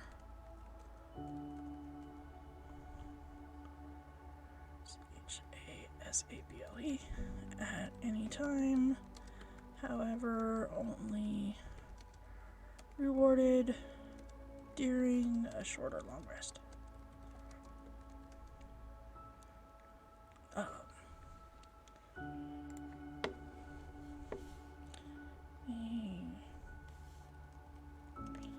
Okay, so it is a regular healing potion. Phoenix, what did you have for foods that made you go into a food coma?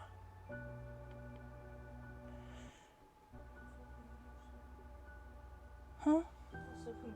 Also, can we have some? Tori wants to know. Me too. Okay. Alright.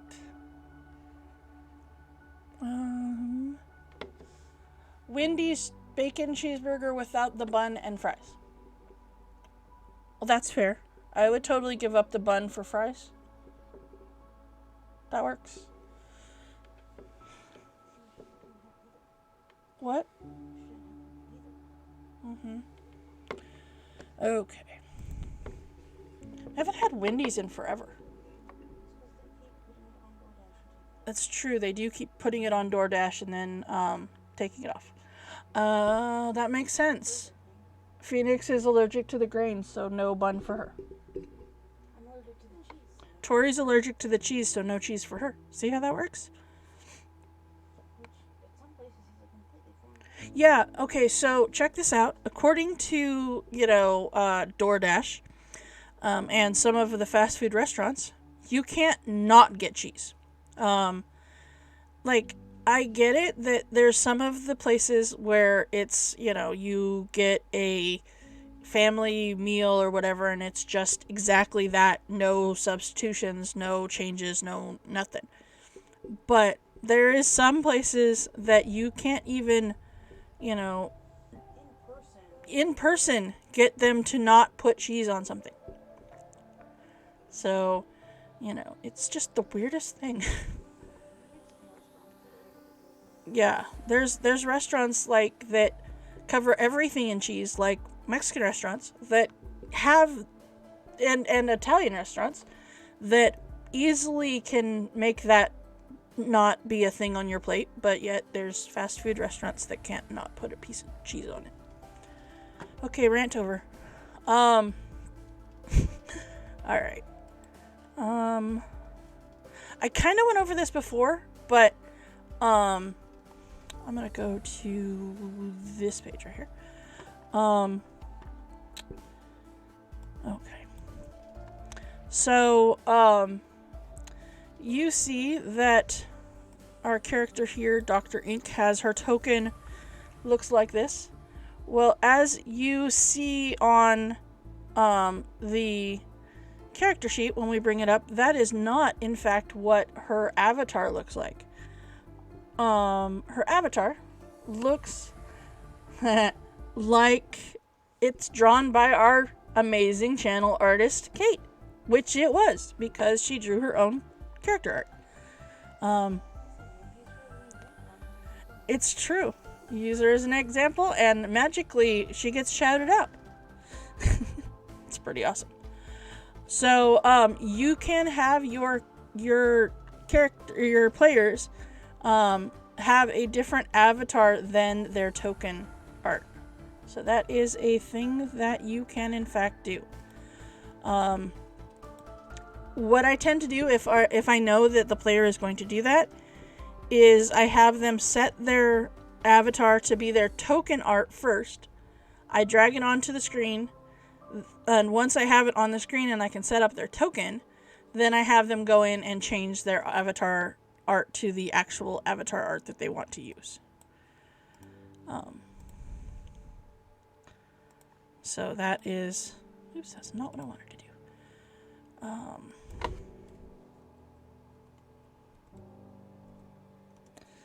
I don't want the things to be visible, but I want their names to still be visible.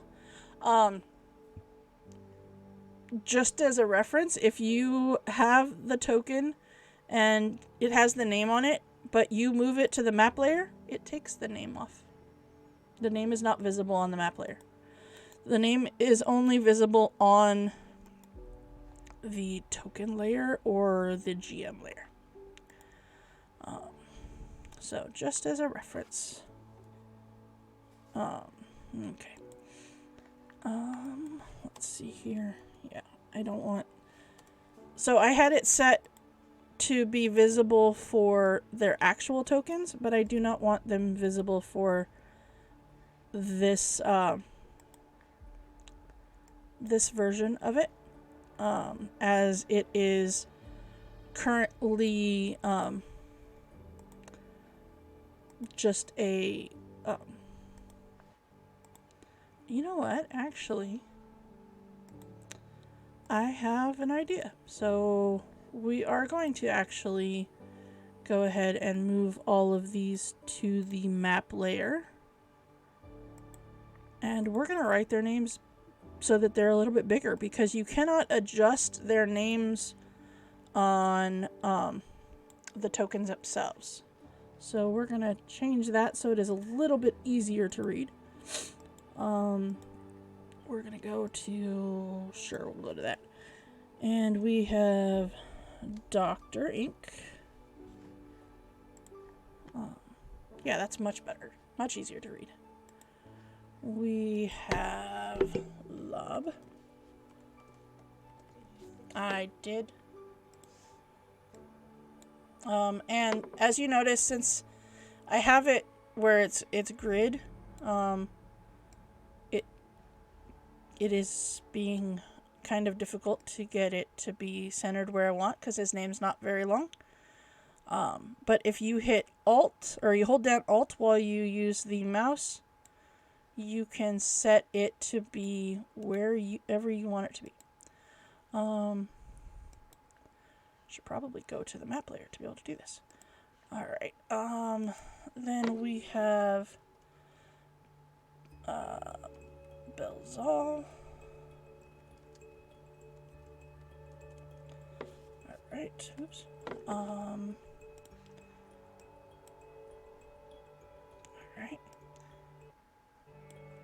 And then we have, let's go down here. We have Araxis. Okay. Nope. Forgot. There's that. Then we have Rika. Oops.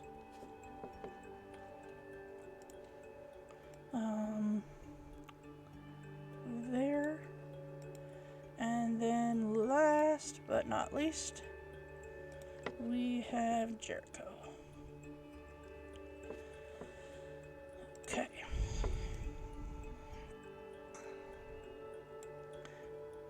And we have Ashy, and we have Dylan, and we have me.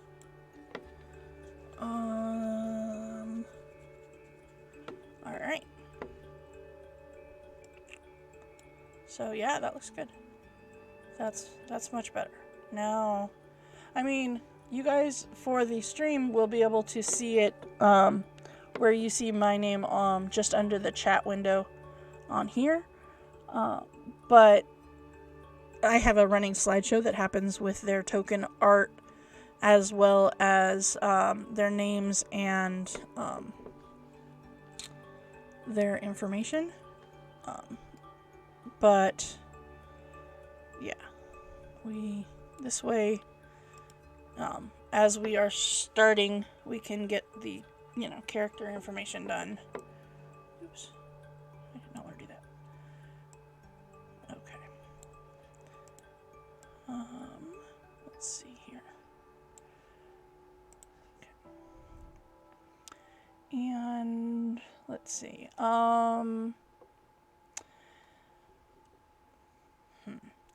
Alright, well, I think at this point we are going to go ahead and call it for this stream. I think that we covered a lot of really good things today. I really appreciate you hanging out with me. And if, there's anything that you wish that I had covered, or would like some more information about, or any of those kind of things, please feel free to shoot me a message either on Twitch or Discord, and I will put that into next week's stream, if not before. So thank you guys for hanging out. I greatly appreciate it. I know that there are a couple of streamers going on right now. Let's go see who is live. Let's see. I know Andy is currently still. He's doing some DM prep as well. He's got L2 on at the moment. You know what? Why don't we head over there if you guys are willing to hang out for a raid? We will we will head on over and raid That's a great question. Andy the Math Magician, and we will. The adult trio that is very experienced. All right. So. In the campaign, they're both playing the same campaign in different Okay, so please. And one's just a little bit ahead of the other in the story. And He's that what? world specifically, because I was new to D&D, I gave. Oh, yep. Ashy is wide awake, ready to raid. So apparently he approves of this message. So we are going to go ahead and raid Andy the Math Magician. So thank you guys for hanging out, and I really appreciate that. So we are going to go to the ending screen here and head over to raid Andy the Math Magician. Alright, thank you guys. Have a good one. We'll see you next time. Right? So I'm going to use all the pre-made races.